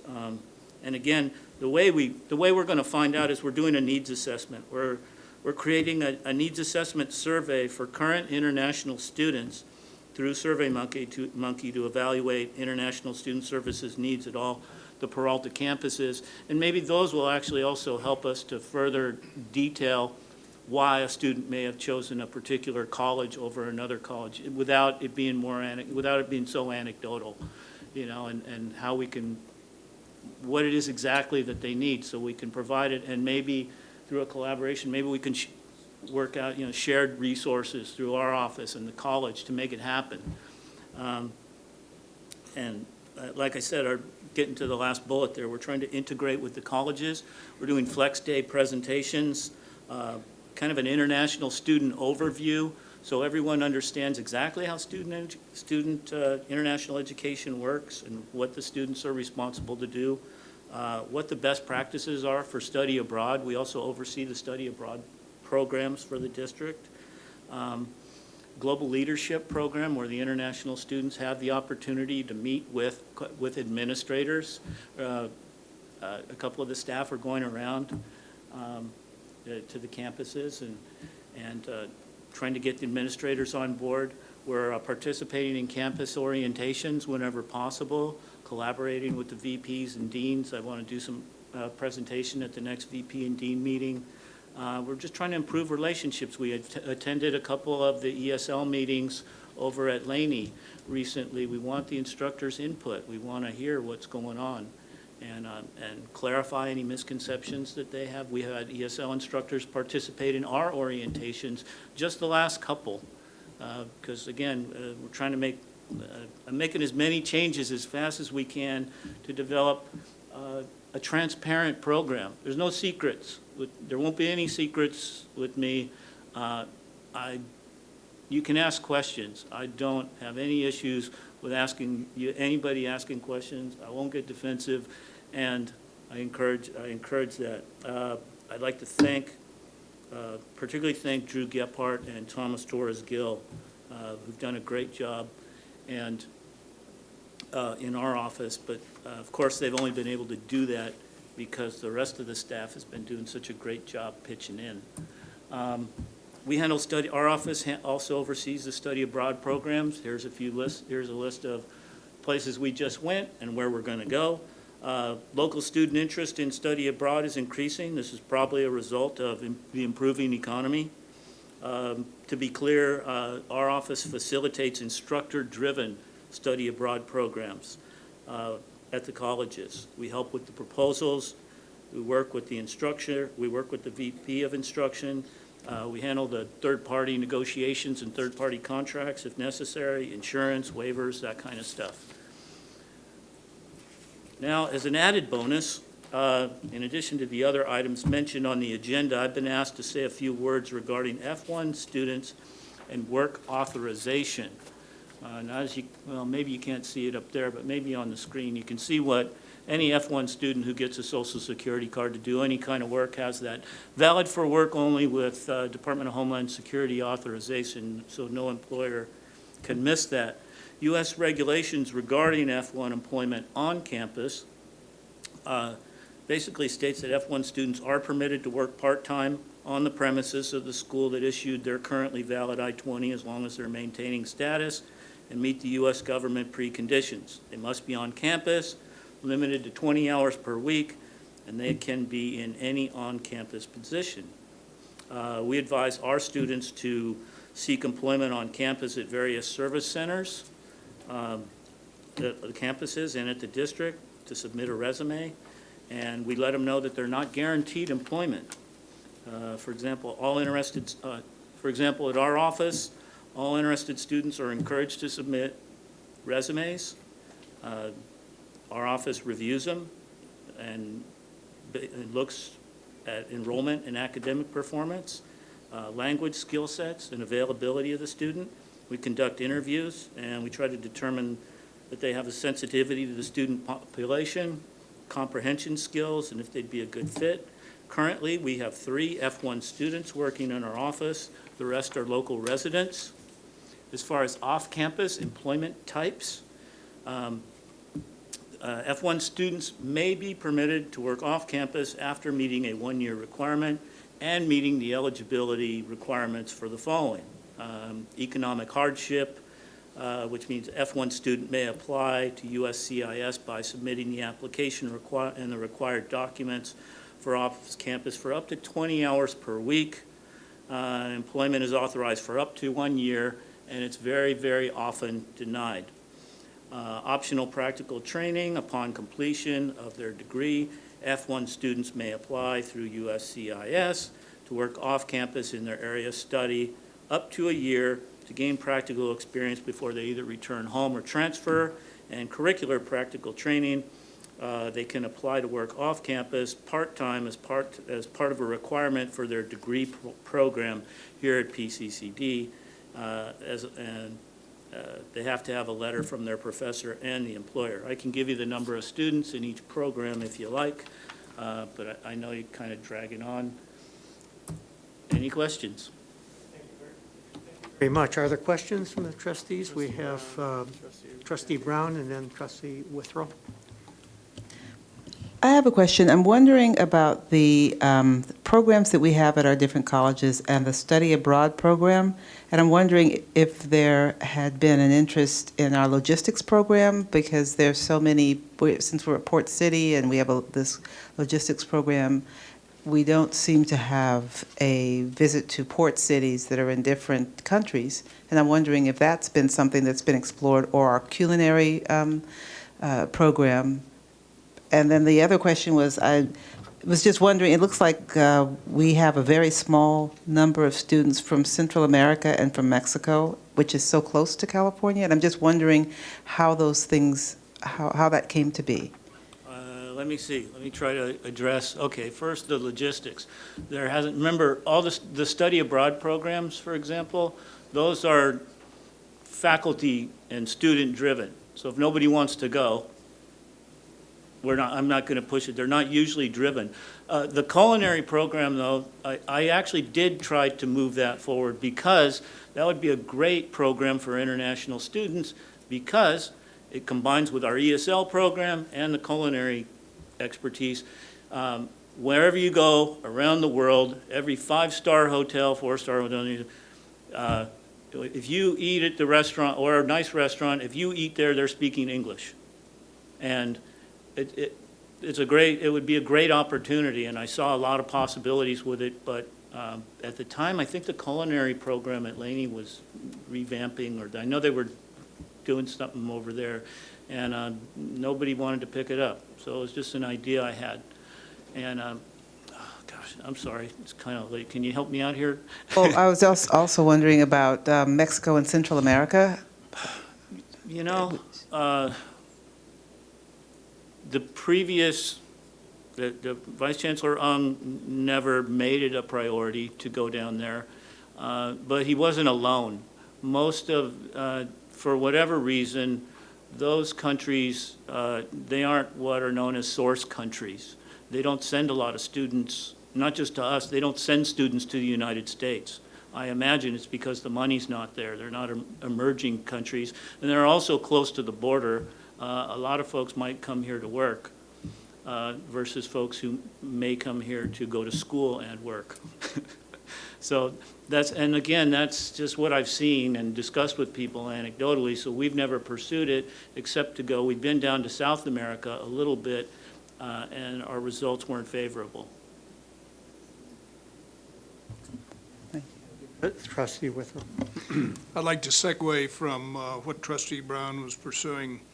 A couple, 3 years ago, the Chancellor and Trustee Galassa, Trustee Riley, and myself made pre-scheduled meetings at the embassies in Washington, D.C. for Chile, Argentina, and Brazil.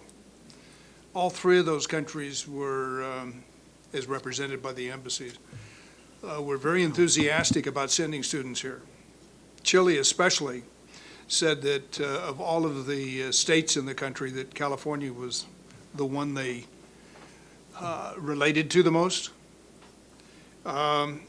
Chile had a program, and I assume they still have it, a very sizable endowment that was established to provide scholarships for students, including community college students, to come to the United States. In other words, the federal government paid for the students coming in here. Brazil is in the process of developing 1,300 community colleges. And they were very excited about the idea of pump priming, if you will, by sending students in here. And I don't see any evidence that there was any follow-through on that. That again, I don't relate to why we don't have students coming in from Mexico. We don't have students coming in from Canada. We don't have students coming in from South America. We have a very substantial Hispanic community here. It's a demographics that South American countries, it appeals to them. Why are we not pursuing those things? To be succinct, I think if the answer was an easy one, everybody would have a whole lot of people from South America and from Central America. And we are working with a couple programs in Brazil right now. And again, this is something I've just picked up and started to run with. The same way we're doing it with the Saudis. But the problem is when the governments give scholarships to students, what I've noticed personally is when the government's given a scholarship to a student and the student can go anywhere, they're not coming to the community colleges unless they really need English. Then if they come there, and that's in fact what we were meeting about with a language school on Friday with a couple of the deans from COA. That's exactly what we were discussing based on, again, this is anecdotal, but apparently a lot of the Saudi men, because of the languages, have a lot more, because of the English language, they have a lot more difficulty with making the transition. So they would be more inclined to do a 1+2+2. But the dollars that the Saudis give them, and I'm not speaking to Brazil because I don't know about the dollars yet. We are looking into that though. But using that as an example, they can go anywhere they want if their English is okay. Which is the same. The Canadians, they have such an excellent, Canada, they have such an excellent education program. There's really very little incentive for them to come here, except to visit.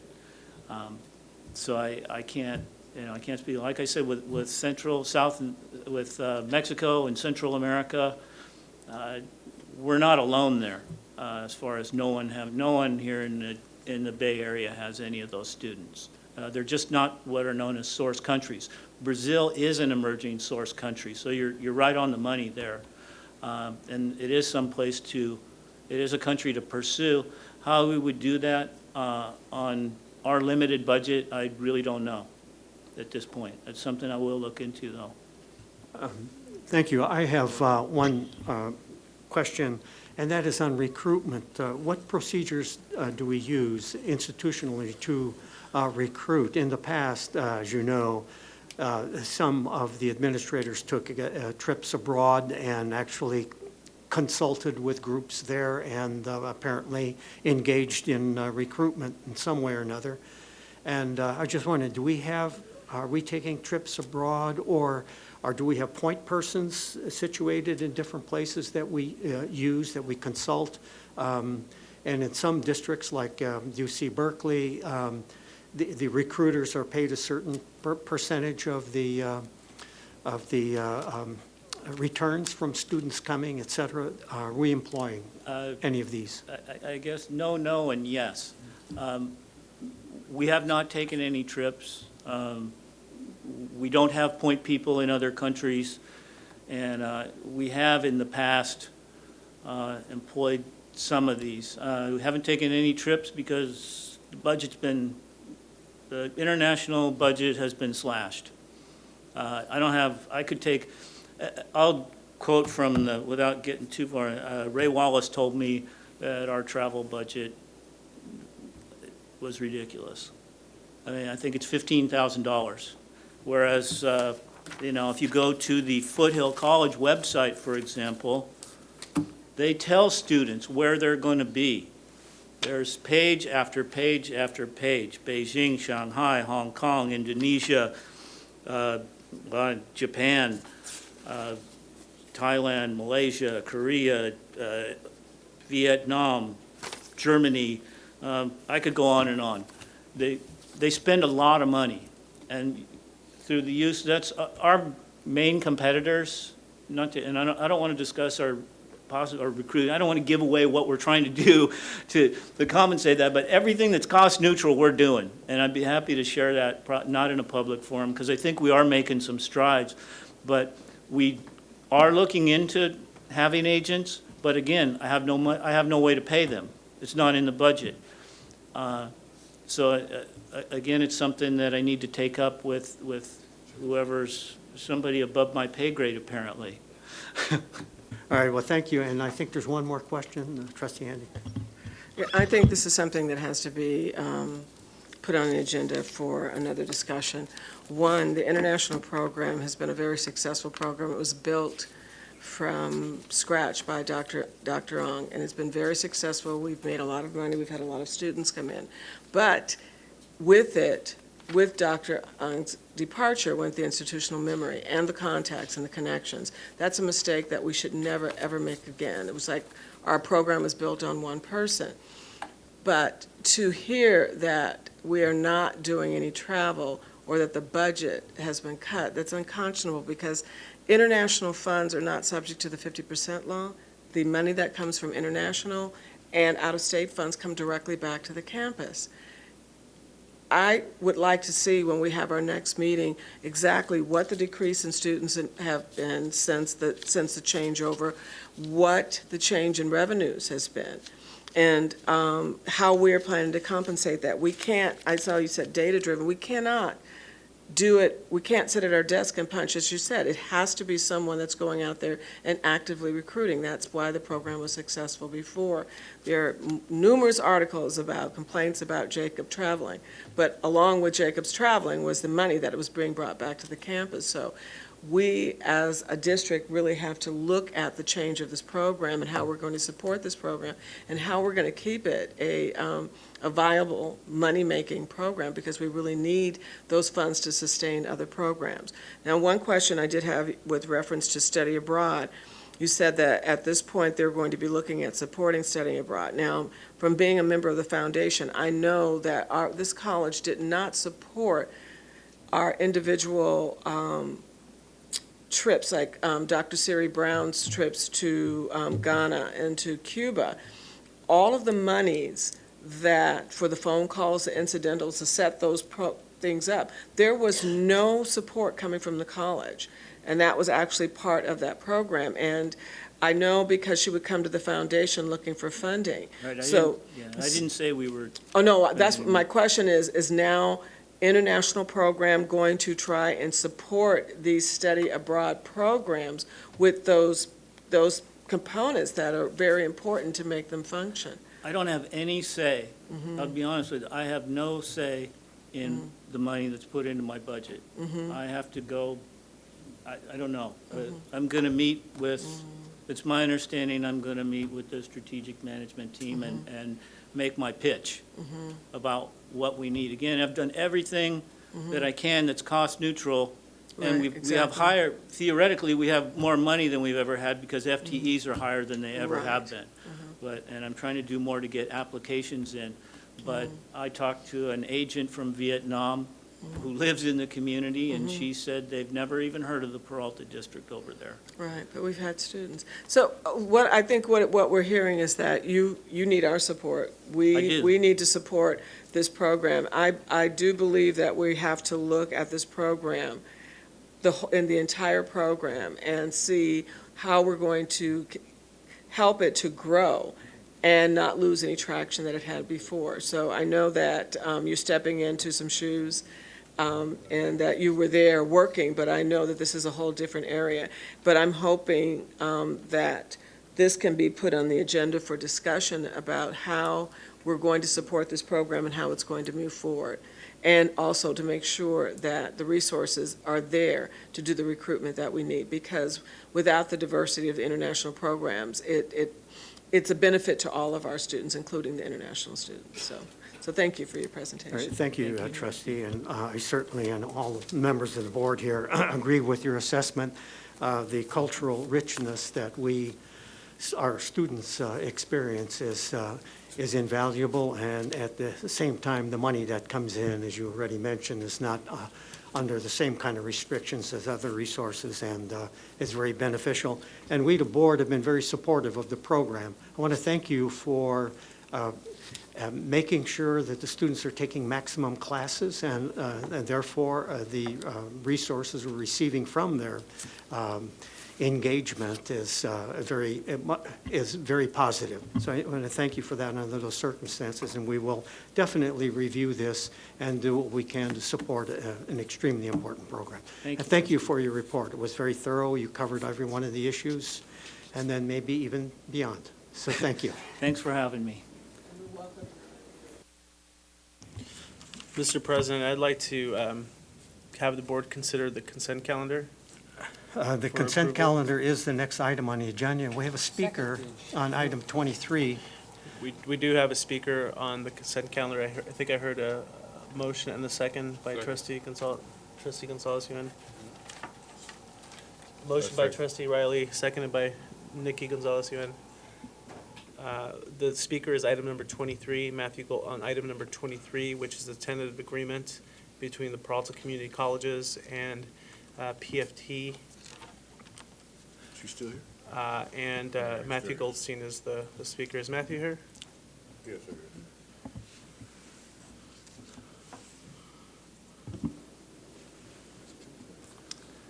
Thanks. I'm happy to be here tonight to urge the board to pass the tentative agreement that PFT and the district agreed to a couple of weeks ago, October 3rd. The agreement, as you know, is a long time in the making, and it goes some way toward recognizing the sacrifices that faculty offered over the last several years of tough austerity budgets here at the district and around the state. Faculty worked really hard on passing Prop 30 at the state level and Measure B locally, and these two ballot box initiatives were key, of course, to the district regaining its economic feat, let's say. Faculty also played a leading role in reestablishing the college's good accreditation standing, and faculty pulled all this off while their wages were being badly degraded by inflation, while working conditions continued to worsen at the colleges, and while hundreds of part-timers saw their loads reduced or eliminated altogether. So PFT would like to thank the district for a productive and at times lively round of talks. In particular, we'd like to thank the district's chief negotiator, Trudy Largent, and her team, the now gone Ron Gerhardt, the CFO, and VC Mike Orkin. Other folks made appearances on the district side of the table during these lengthy talks, but Trudy, Ron, and Mike kind of led the way. I'd also like to recognize publicly the PFT negotiating team, a group that worked long and hard to hammer out a fair deal for all faculty. Chief negotiator Rick Greenspan brought his uncanny number sense and an unwavering optimism to the table, and he got plenty of support from the Secretary, Patricia Dudley, the PFT Vice President, Taesoon Park, and the part-time representative, Cynthia Mahaber. Janelle Hampton, a part-timer from Laney, also represented part-time interests very effectively at the table. I'd also like to thank counselors Trulie Thompson, Ann McMurdo, Steve Pantel, and Miriam Zamora-Cantor, who served as expert witnesses during the counseling-related portions of the talks. So I'd remind the board that it's a fair and responsible agreement, and the board should know that it's doing right by faculty and the district by supporting it tonight. Thanks a lot. Thank you. And now we've already approved, I'm sorry, we made a motion to adopt the consent agenda. It's seconded, and we are at this point pulling items number 10, 19, 21, 25, and dropping them into the action calendar. And with those omissions, is there a call for the question on the consent calendar? All those in favor? Aye. All those opposed? Abstentions? Let's move over to action item number 10. And I believe that was Trustee Withrow. Mr. President, I pulled this. It's not an action item for tonight. It's a look at, but just as an observation, it's programming 15 meetings for the board for the entire year. We represent ourselves as meeting twice a month with 12 months. That's 24. We take the month of August off like the French. And there are some conflicts, but when you're looking at January, February, April, May, July, November, and December with one meeting, and no meetings in August, we're down to 15 meetings. And I have a concern about the perception that we're backing off of our governing role, number one. Number two, I'm concerned that there's the idea that we should meet only when we have a crisis in a reactive mode, as opposed to, God forbid, look at some proactive things and the pursuing of elements of the strategic plan. All right, thank you. Are there further comments on this item? You're correct. We don't need to vote on this. We'll be voting on it the next meeting. I would like to just make a quick comment on it. It is not unusual for districts. As a matter of fact, well, I think the majority of the districts have only one meeting a month. Generally, they're well organized and manage to put all the crucial items into a monthly meeting. The other provision that may not be expressed but is understood is that we can call a special meeting or add an extra meeting at any time to take care of the buildup, rather than making the commitment in advance. The commitment then would be ad hoc. I don't know whether that would help you understand what the intent was, or appreciate and approve of this procedure. We'll take that up again the next meeting, but that was the intent behind it.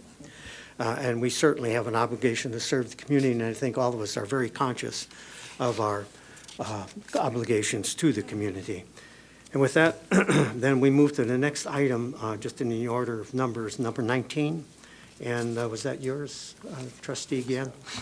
I pulled item number 19 because I had a couple of questions in regards to the funding source. I see that the funding source for item number 19, which is extension for ERP analyst, PeopleSoft interface redesign for missions advising and state reporting. The funding source is the general fund, and I believe that previous contracts with this ERP were funded through the Measure A. So I'm trying to understand why the switch in the funding source. And the other point that I had, and don't know if we have anyone that can address this, but I understand this is going to go help us help our students interface with the CC Apply system so our students can enroll.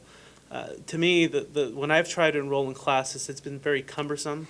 It's been very difficult to how those two relate to one another. It's not seamless. And I don't know that students, it's not very student-friendly. I don't even know if students were sort of asked to test out the software or participate in the making of the software because it's not very intuitive, even for those of us who are capable and of using this kind of software to enroll. So I think I'm hoping that someone can give us some reassurance that this is going to actually improve the interface, and I'd like to know what that specifically looks like. We're remiss, we didn't make a motion to approve this particular item. Is there a motion to approve, and the second? So moved. Okay, all right, you continue. Would someone in management? Yes, Ronell Holmes, who's the Director of Enterprise Services, can speak to this.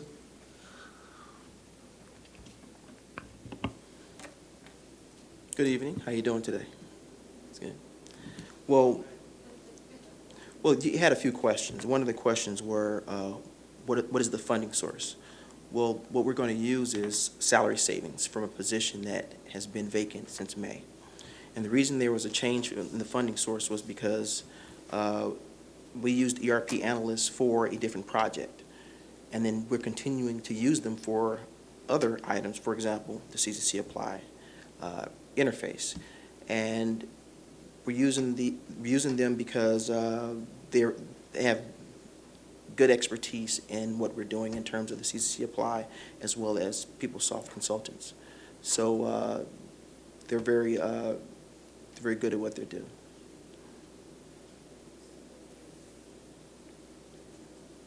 I guess we're paying, Mr. President, we're paying this outfit.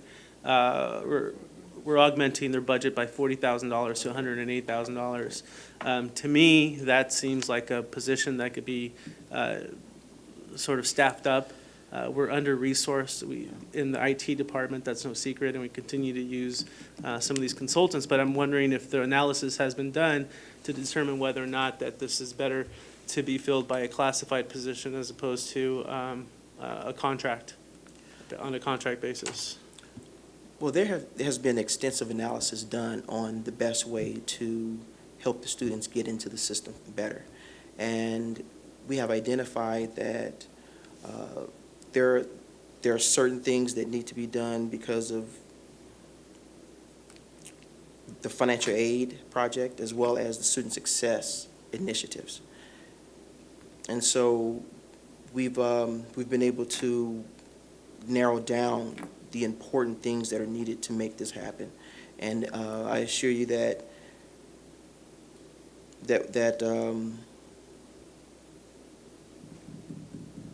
I guess, Mr. President, I'm not talking about the need. I understand the need to upgrade the system. Right.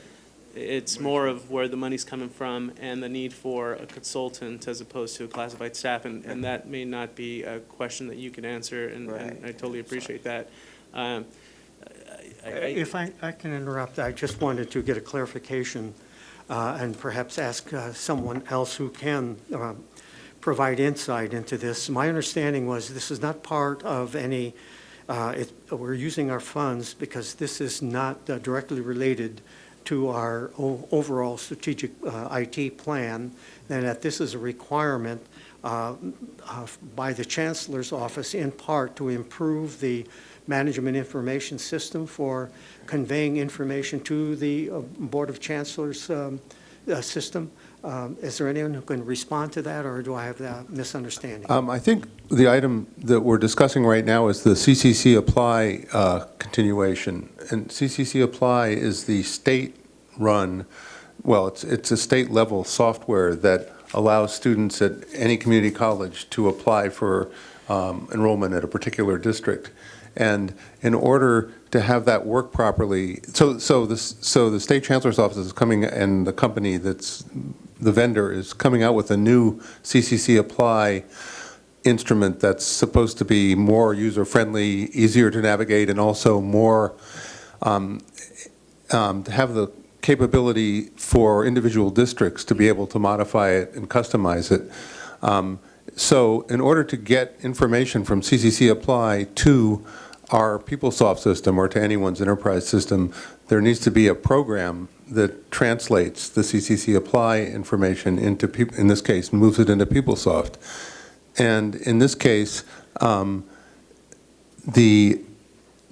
this is like a one-time thing to get ready for the new CCC Apply, and it has to be done soon because the new CCC Apply is going to be introduced soon. And so I don't think so even though, yes, IT needs, is working on staffing up and getting more classified staff, this is a sort of an urgent project that was already started and needs to get done as part of some of these, that runs parallel to some of these other projects, such as the bundles and upgrades that are already taking place, some of which are being done by this company. So I think this is a case where a consultant who already knows how to take a certain amount of expertise, and this person has already been working on this, I think it's appropriate in this case. Okay, point of clarification. I guess the question was, through the chair, is this appropriate payment coming out? I guess that's the real question. We're not questioning the need for this position. Oh, okay. But I guess that's the. So that's not, yeah, so I don't have the answer to that. The question is why isn't this being funded through, say, Measure A? Well, one reason why it's not funded through Measure A is because it wasn't part of the IT strategy before. This was an urgent need that popped up around earlier of this year, to where we needed to act on it because of the need, the high need for it. So it was urgent, so that's the reason. Trustee Nick. Thank you. I think the questions that are being asked here, Mr. President, are indicative of a problem with the item as a report to the board and a request to the board for action. If the board is going to be asked to approve an expenditure, we need enough background information to actually be able to do that. Clearly, it's insufficient here, and I think part of the problem is that the chancellor is out of town, and that was unavoidable. But the other problem is that our IT manager is out of town, and I think on an urgent item, if it's really an urgent item, then the IT manager really needs to be here to represent the item and to have fully prepared the item for presentation to the board. I think this is disappointing, and presumably will not happen in the future. I don't see I guess the question that I would have here is this in fact an urgent item? If it's an urgent item, then maybe the board needs to act on it and then just say, all right, this shouldn't happen. The board's being put in a compromised position where we have to act without appropriate information, but clearly in the future, reports can't be this thin. Thank you, Mr. President. Comments? Yes, Trustee Handy. Well, it looks like all of us pretty much had the same item on our list, because my notes are, again, as why are they using general fund money on a technology upgrade? Since they're extending the contract, how were they paid before general fund or bond money, and how much? And if they get paid if you're paid under general fund money before, why weren't they paid under bond money before? So. All right, thank you. So it's pretty much the same question. So it's not what you're doing, it's that it's the form of pay doesn't make sense to us. Okay, any further questions? And I think that's somebody, not Thank you. that has to. Is there a call for the question? But you get to get beat up for it, though. Call for the question. All those in favor? Aye.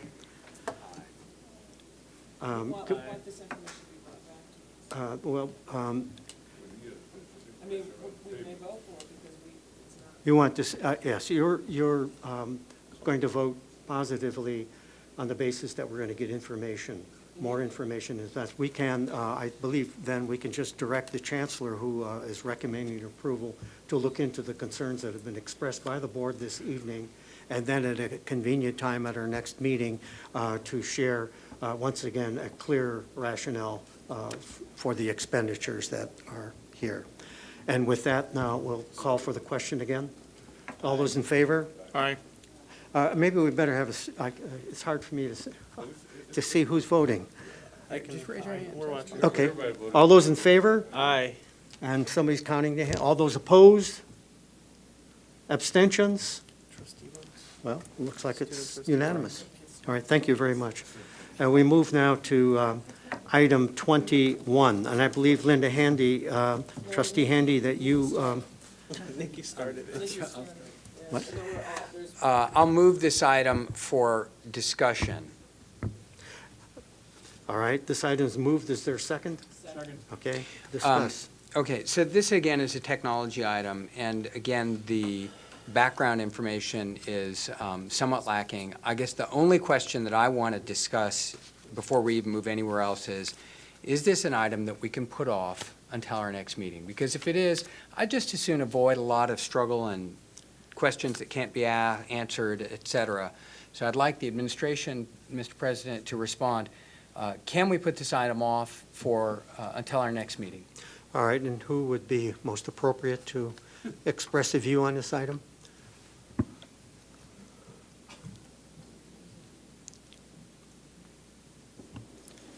Good evening, Board. My name is Michael Diacchino, the Director of Technology Services. I'm asking it for approval for this mainly because we were supposed to be implementing this project based on an academic calendar. October was actually the month where nothing academic is occurring, and November we have bundle testing from our financial aid project, and December we're going to begin rolling out both financial aid bundle testing and also our electronic content management project. Couple that with the fact that half of December we're pretty much not here, and then the last week of November we're not here as well. There is a sense of urgency because we need to make sure that this system's rolled over and implemented with the least downtime and effect to these projects. Otherwise, I don't want to be the one that delays the project. Mr. right. President, if I can follow that. Please do. So what I'm hearing is that for scheduling reasons, they would like to move this forward. And what I'm not getting is, if in fact this was scheduling and urgent, why it's coming to us today. That makes absolutely no sense to me as a board member. And frankly, unless I hear from the Vice Chancellor that we are going to enter into a train wreck if we don't approve this, I'm inclined to table it. And I want to hear from a Vice Chancellor that is in fact the case, Mr. President. Well, thank you. I think management can respond. Yes. Dr. Orkin? Since I'm not directly involved in this discussion with IT, although I do know about the previous item, I cannot tell you that there will be a train wreck if it isn't approved. Then I move to table this item. There's actually a motion on the agenda to approve this item, so I think you'd have to rescind that item. I rescind my motion, and I don't know who made the second, but I would ask the seconder.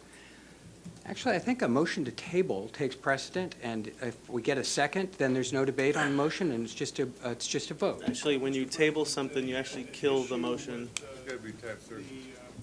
Yeah, I want to kill it, and we'll bring it back next. We can bring it back at the next meeting. But you remove it, you don't table it. If you table it, it has to be taken care of. You should say so. What you want is to have it removed and brought back at the next meeting.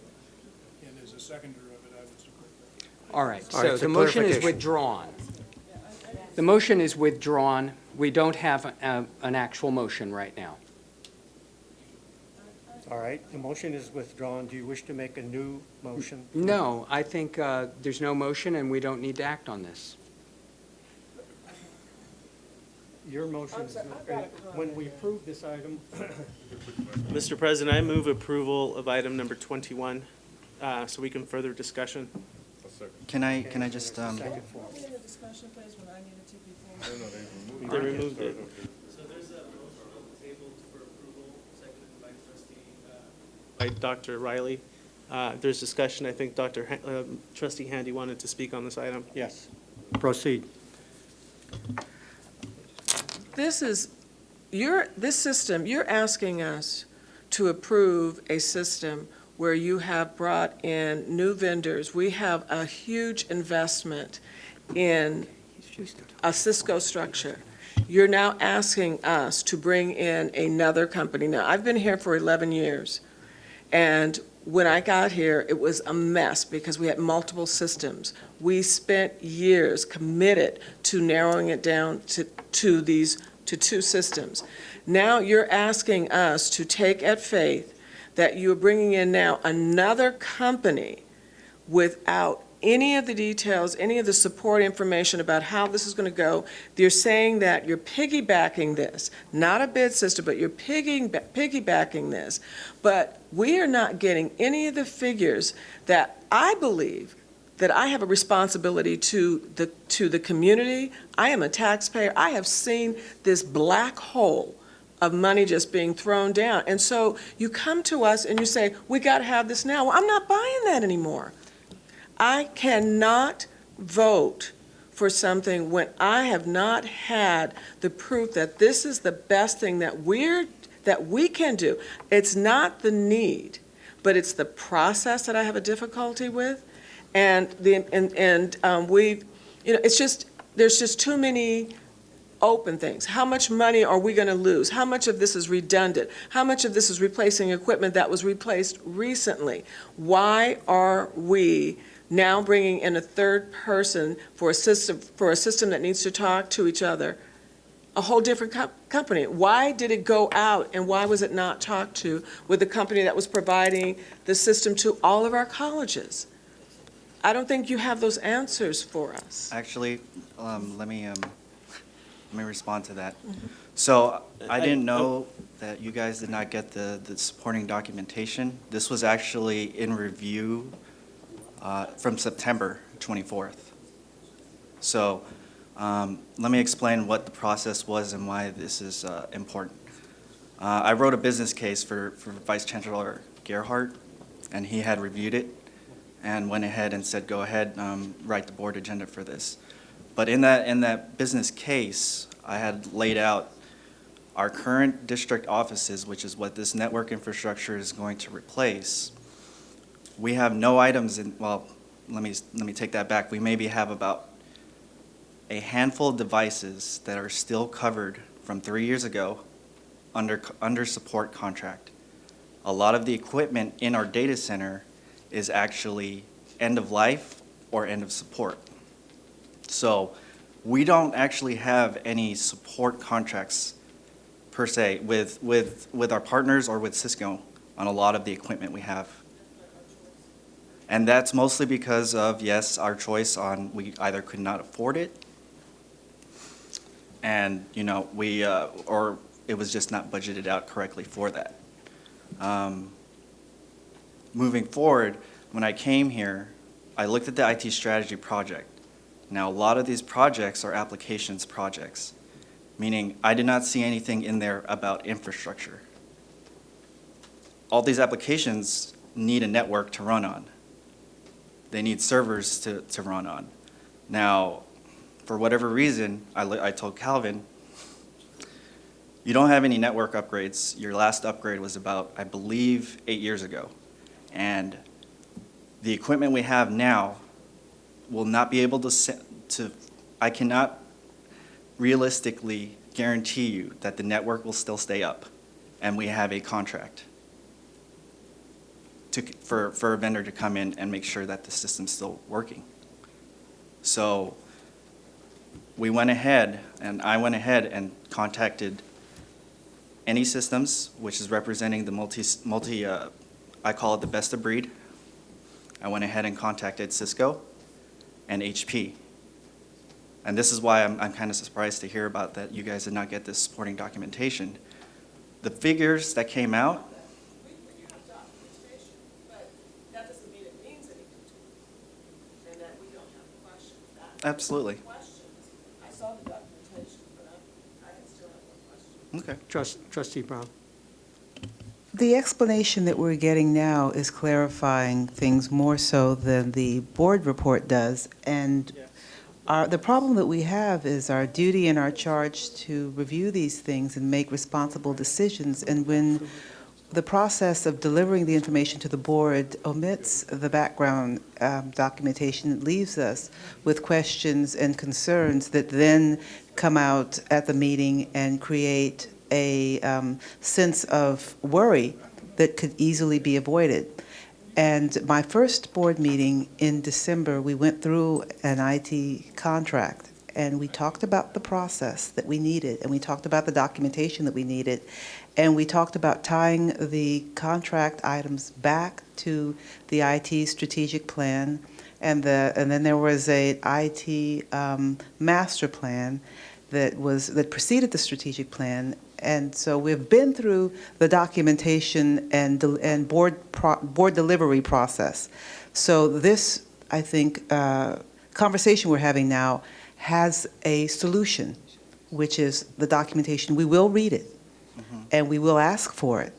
So this is the second time that we've asked for the process to be laid out for us so that we could do our fiduciary duty. And it makes things run much more easily and smoothly when we do get that. And the business case that you wrote was the right documentation to have in the file to support the recommendation and then to give to the board to make a decision. Even if it's long, that's our responsibility. That's what we run for office on, that we're going to do those things. We're going to do the study. So it should not be omitted when it's delivered to the representatives of the public. And I think that since this is the second time that we've asked for the documentation, we have to set a requirement that we do get those things in the future, and that we don't have a situation where we have to have the oral explanation of what could have been provided to us through documentation. Absolutely, I agree. All right, we have a question? Mr. President, I agree with my colleague, Trustee Brown, and I appreciate the information that you presented here. I take responsibility as a board officer for not alerting the administration that these questions were going to come up. I should have known better, and I think that this could have been avoided if that write-up wasn't in our board packet, and I apologize to my colleagues for that. I trust that in going over this, this is CMAS is a GSA-approved vendor. That is a piggybackable contract that other districts have used, and that sort of reassures me a little bit that this is in fact something that we need to proceed with. I would like to make a comment. First of all, I appreciate what you just said, and we accept the fact that you didn't, and the fact that I didn't, and the fact that the rest of us didn't. But I wanted to give it just a little bit of history so we understand how we work as a board. This came up at in a previous meeting, and we pulled it because we wanted more enlightenment about the proposal. And then it came back again, this time without the significant changes.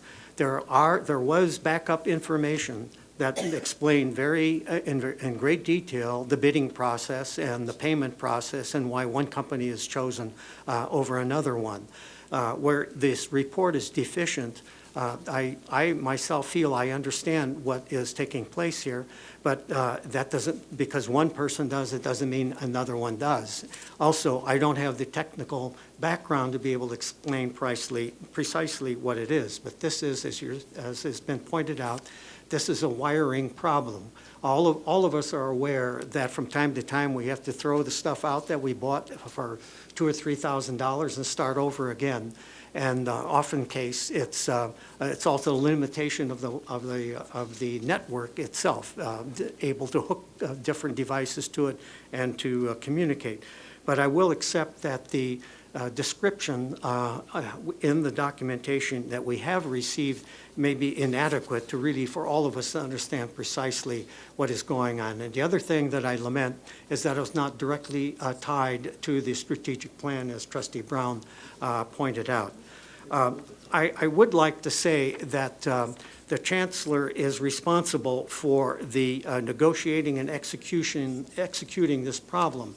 I believe that it would be appropriate for the board to say to the chancellor in the execution of this to make absolutely sure of the essential functions of this, and that we, as a board, receive a clear explanation of precisely how all of this works. One of the problems I do have as a board member is that as a layperson, we constantly have to second guess what the professionals are thinking or doing or saying. And it makes it very difficult for us to even ask the right questions. So we may need an overabundance of assurance. Now, the IT director, Dr. Matlock, is away on vacation. Again, that's part of the fact that we delayed this ourselves, but nevertheless, in an item of this important, especially whenever you see something approaching $1 million, serious questions are raised. But at the same time, as a board member and as hopefully a good representative of the community of oversight of what is happening in the district, I have a measure of confidence in the chancellor and in the professionals who are handling this operation. And when they present us with a problem, I don't challenge their understanding or their wisdom in doing the particular thing. The challenge, I believe, is the deficiency in the information, the adequate information that would make all of us to come on board and clearly see the integration. And with that, are there other comments from board members? Yes.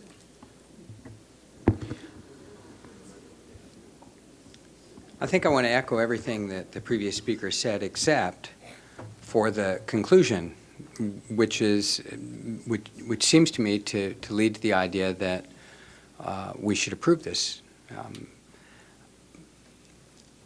Frankly, if this in fact was this urgent, I think it should have come to us probably in August, something along those lines.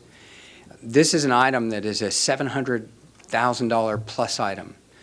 As I understand it, it's not, in fact, tied to our strategic plan, which makes me really concerned. If, in fact, it's not tied to the strategic plan for technology, then it actually raises in my mind questions like, well, how good is that plan? If there was an oversight this big in the plan, why didn't it come to us at the point where the issue was raised that we've got this glaring deficiency in our hardware, our plan doesn't work, oh, and by the way, it's going to cost us almost $1 million. $1 million is a lot of money, and when we spend $1 million of whatever money, whether it's bond money or whether it's general fund money, then it means making choices. And then you say, all right, what are we not going to build? What are we not going to do? And so I don't feel comfortable making a decision of this magnitude with as thin reporting in the absence of the principal managers, the chancellor and the director of technology here. So I can't support this. I would like to be able to support this, but I don't feel like I can exercise my fiduciary responsibility on this issue. I would have preferred, in fact, that this just had gotten pulled and brought back, and we could have had this discussion quietly and come back with competent report. Thank you. Thank you very much. I think we've heard the pros and cons of this and the mea culpas on the part of administration and the anxiety and concern that we have here. Unless there is someone who wishes to speak who has not spoken yet. Tweet wants to speak. I'm sorry. Yes, recognize the Chief Counsel. Yes, first of all, thank you very much, President Gulasa. Do be noted that even though the Chancellor and Associate Vice Chancellor Matlock are not here, the item came to the board, obviously, with their support and full-fledged recommendation. The second is to answer Trustee Yuen's question about what is the urgency of the matter. Since our next board meeting is November 12th, Mr. DeQuino and Director of Enterprise System wants to be able to address that specific question of what would happen if we delay this to November 12th. So would you like to hear from the two individuals?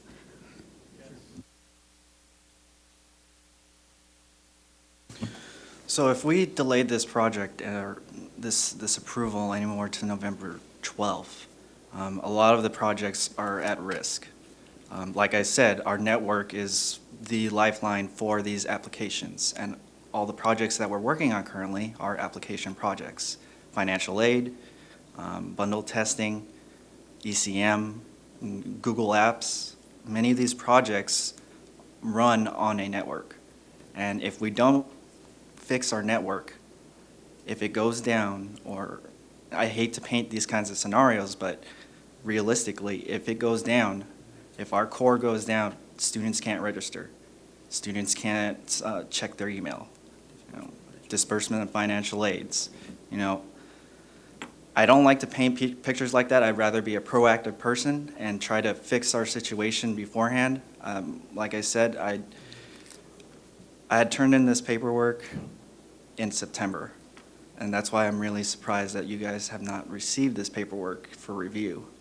And I want to let you all know that this, the way that this was handled, it was piggyback contracts mostly because of the urgency.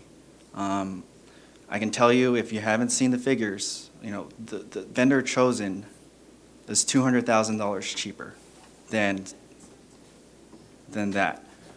The maintenance, which was what I was really looking for, because I want to make sure the equipment is covered. Not for 1 year, not for 2 years, but for 5 years. And that IT begins budgeting those ongoing maintenance costs. Because that's really what happened, is we bought network equipment, or we buy equipment, and then we don't budget out for the maintenance costs. So then we let the maintenance lapse. So I want to make sure that that IT began doing that. So the maintenance cost for this package is $41,000 a year. That is more than enough for IT to be able to start budgeting that out and covering the equipment it purchases. And Director Holmes, I understand you're on the enterprise side. Would you like to add more to that? Well, Michael DeCino covered what I was going to say, mentioning that it may affect the financial aid project. It may affect ECM. It also may affect the CCC Apply project. So it's a domino effect that may affect a lot of different things. Mr. President, if I may, I know Trustee Withrow, you haven't spoken on this item, but I I haven't would like to. spoken on it, and I would like to agree hear with- from the presidents as well after your comments. I do have a bit of IT background, but it's not clear to me the cause and effect of if we don't do it, are we in an overload capacity? Where are we at that means that we need to put in $700,000 to upgrade? So let me explain to you what's going on currently with our network. We currently have over 160 servers in our data center. If any of you have been here and tried to access a file on one of our servers, you'd probably be waiting about 5 to 10 seconds just to open up a Word document. Yeah, I was really surprised to see that when I got here. PeopleSoft servers. The amount of complication that was designed for this system when I got here completely blew me away, because it essentially added so much more, we call it lag, I'm sure, because we had to go through firewalls, which is protection between each server, when in reality that should have been set up in a different way for PeopleSoft. It's just things like that. Colleges trying to access our servers from their site. They're already running on what we call T1 lines, which is not fast whatsoever. And this is their admin, this is the PeopleSoft network traveling on a T1 line. I'm already working to try to fix that, but the T1 line isn't the bottleneck. It's our data center and our network connection that's really the bottleneck. So what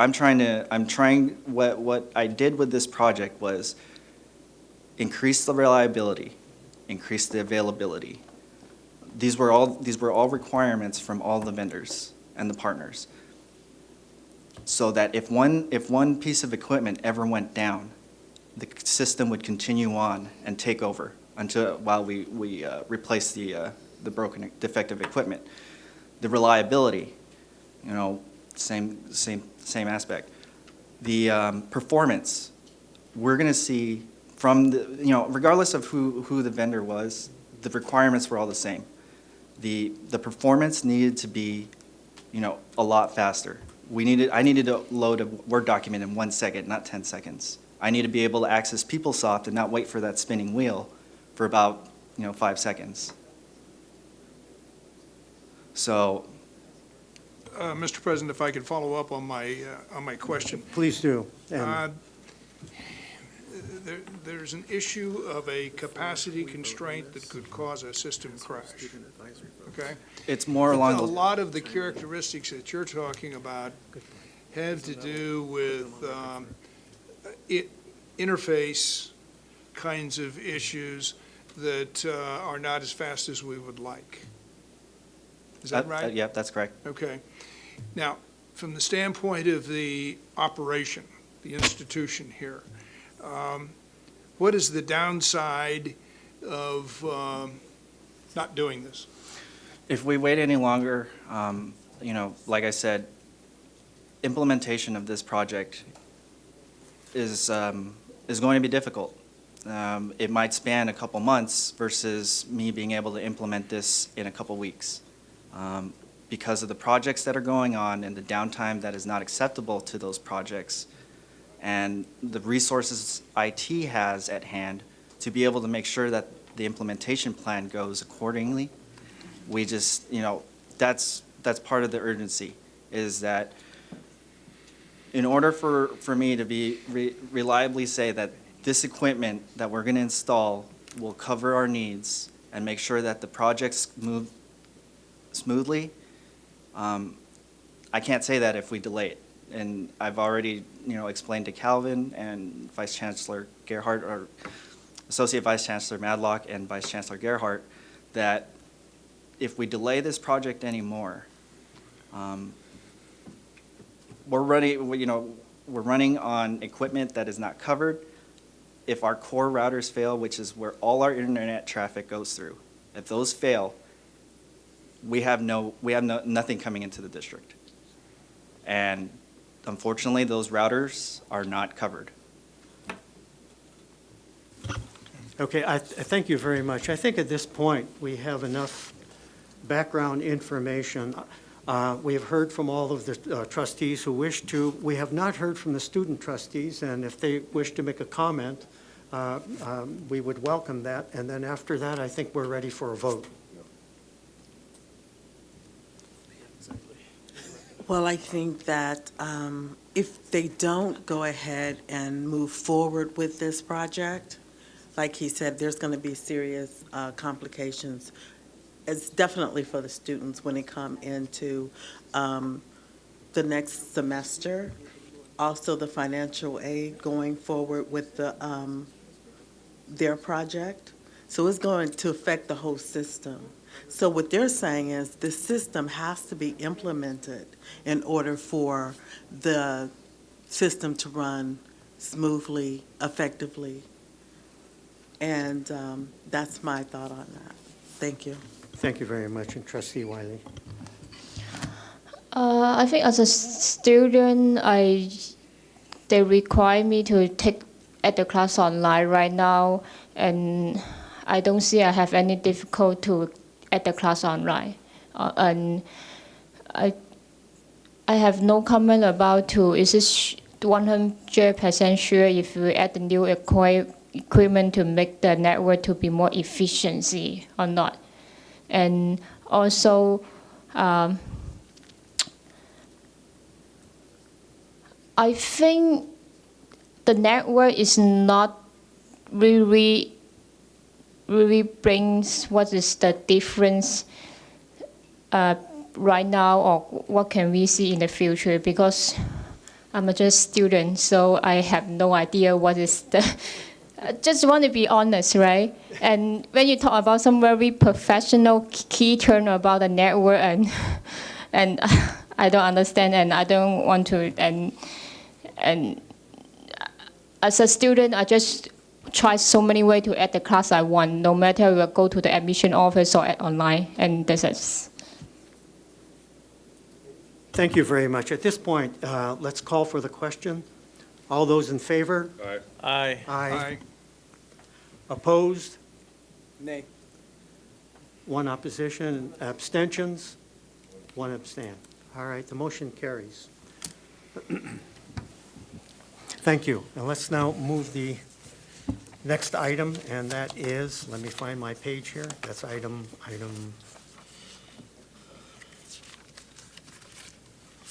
Where the hell is it? All right, here we are. It's item number 25. Those of you who are cursing, could you turn off your microphones, please? Mr. President, I pulled this item for discussion, and I'd like to start off by conveying that I understand that when we have construction, whether we're demolishing a building as we are at the College of Alameda or any kind of a rehab, that we need swing space. I do understand that, not challenging the requirement overall. I'm not concerned about the contract. The contract looks to be a good contract in terms of what we're being charged vis-a-vis the market.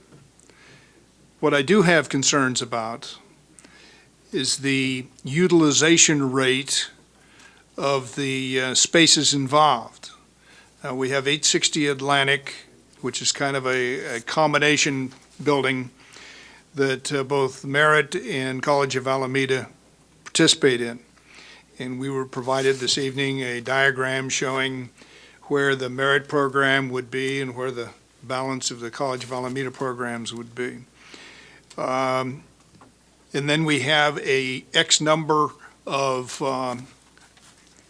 portable modules, if you will, that are required at College of Alameda on the campus.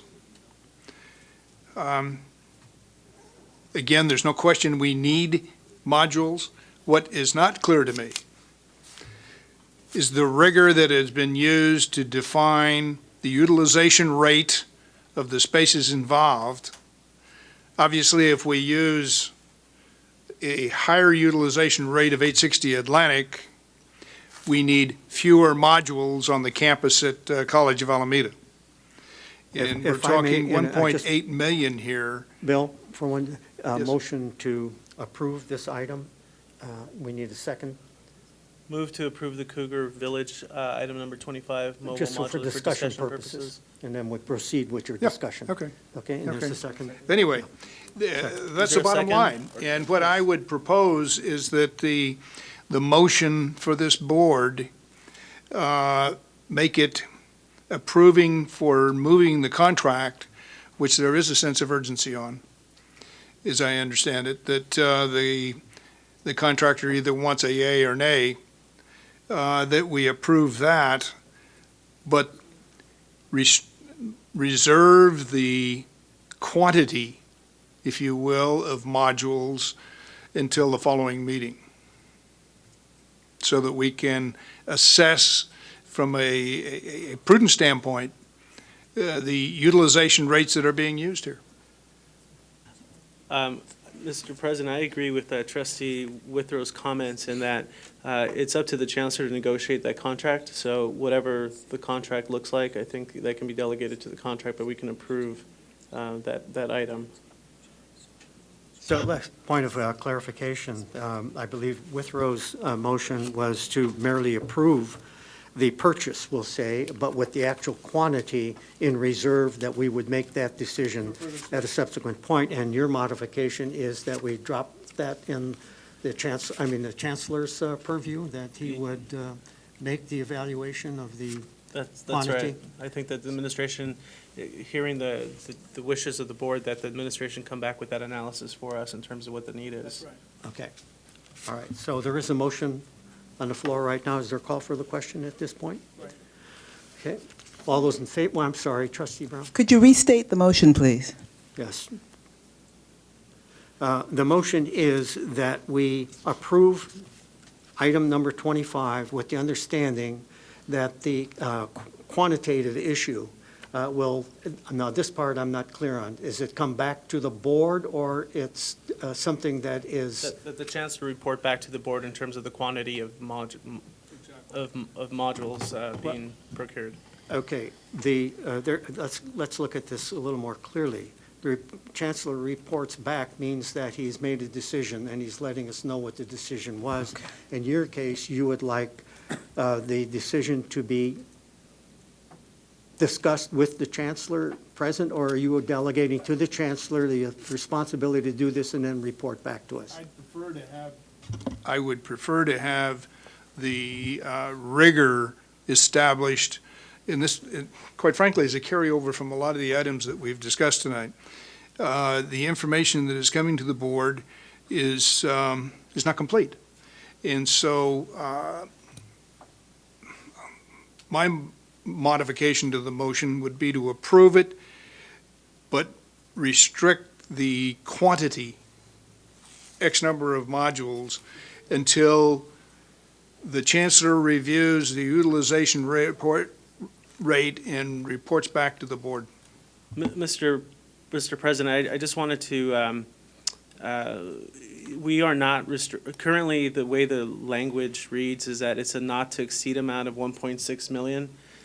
So we are already reserving that right, and I think I wanted to delegate that responsibility to the Chancellor and to report back to us with understanding, recognizing your concerns, that rigor needs to be applied to ensure that 1.6 million is actually what is required.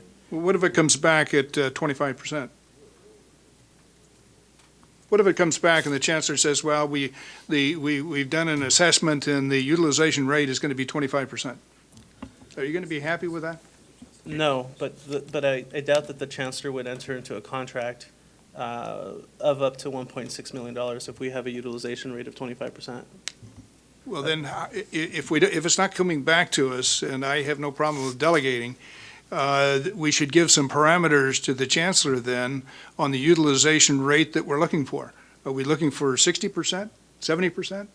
May I interrupt for a moment? My understanding would be if there's a utilization rate of 25%, then the price, it would be 25% of 1,688,000. I would assume that the two work in conjunction if that a utilization rate of that low, or whatever the utilization rate will be.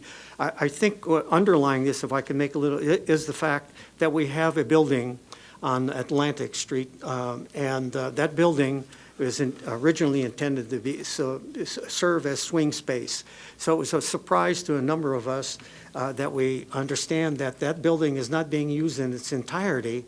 So in other words, there's a certain vacancy, it's underutilization of that building. So the question came up about the Cougar. Wanted to know why it is that we need all of these when we still have vacancy over at this other area. That other area, I believe, is a serious concern for all of us, and we've already notified the Chancellor that there needs to be a discussion of precisely what is going on there in the utilization.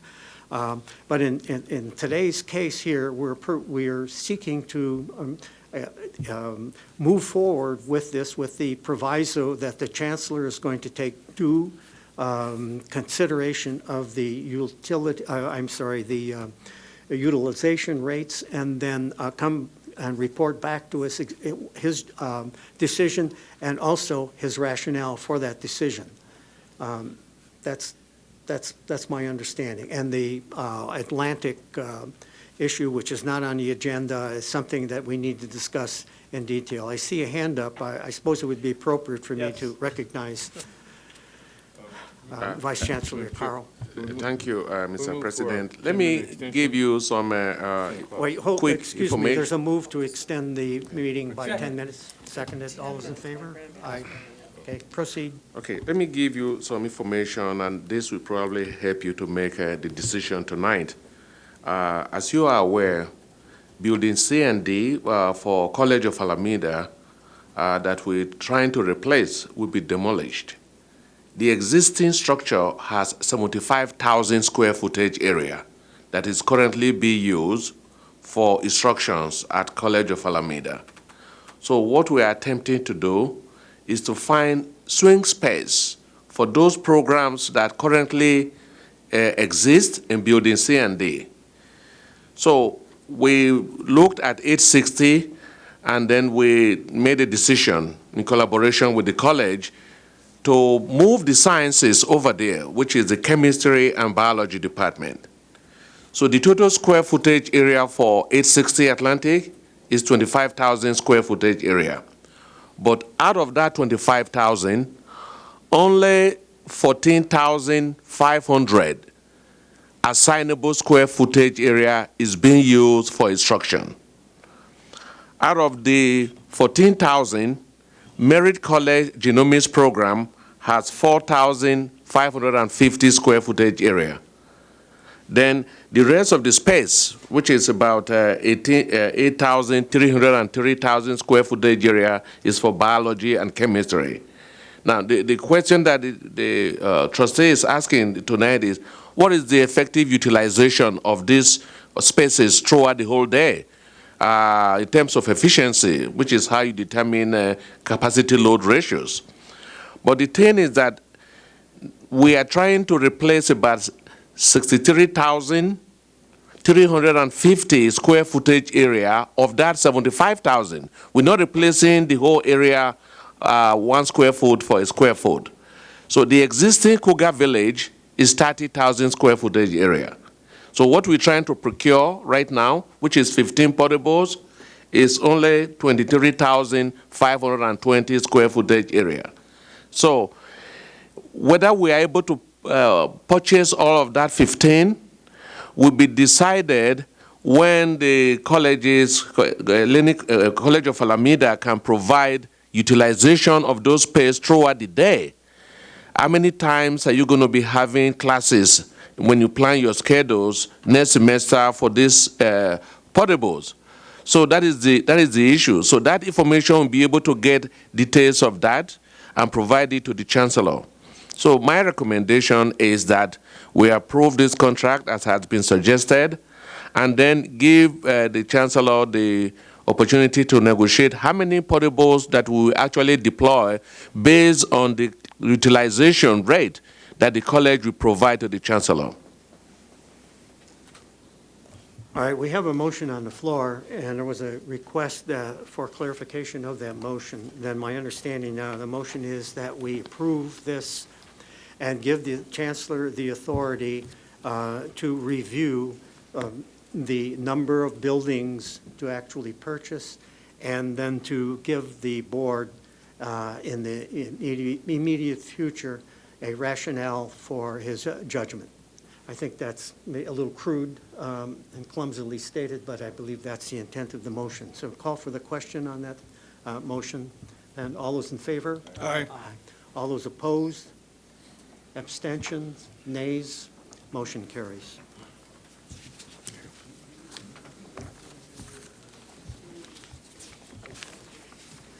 I believe we've done it all then. Okay. All right, do we have any closing comments?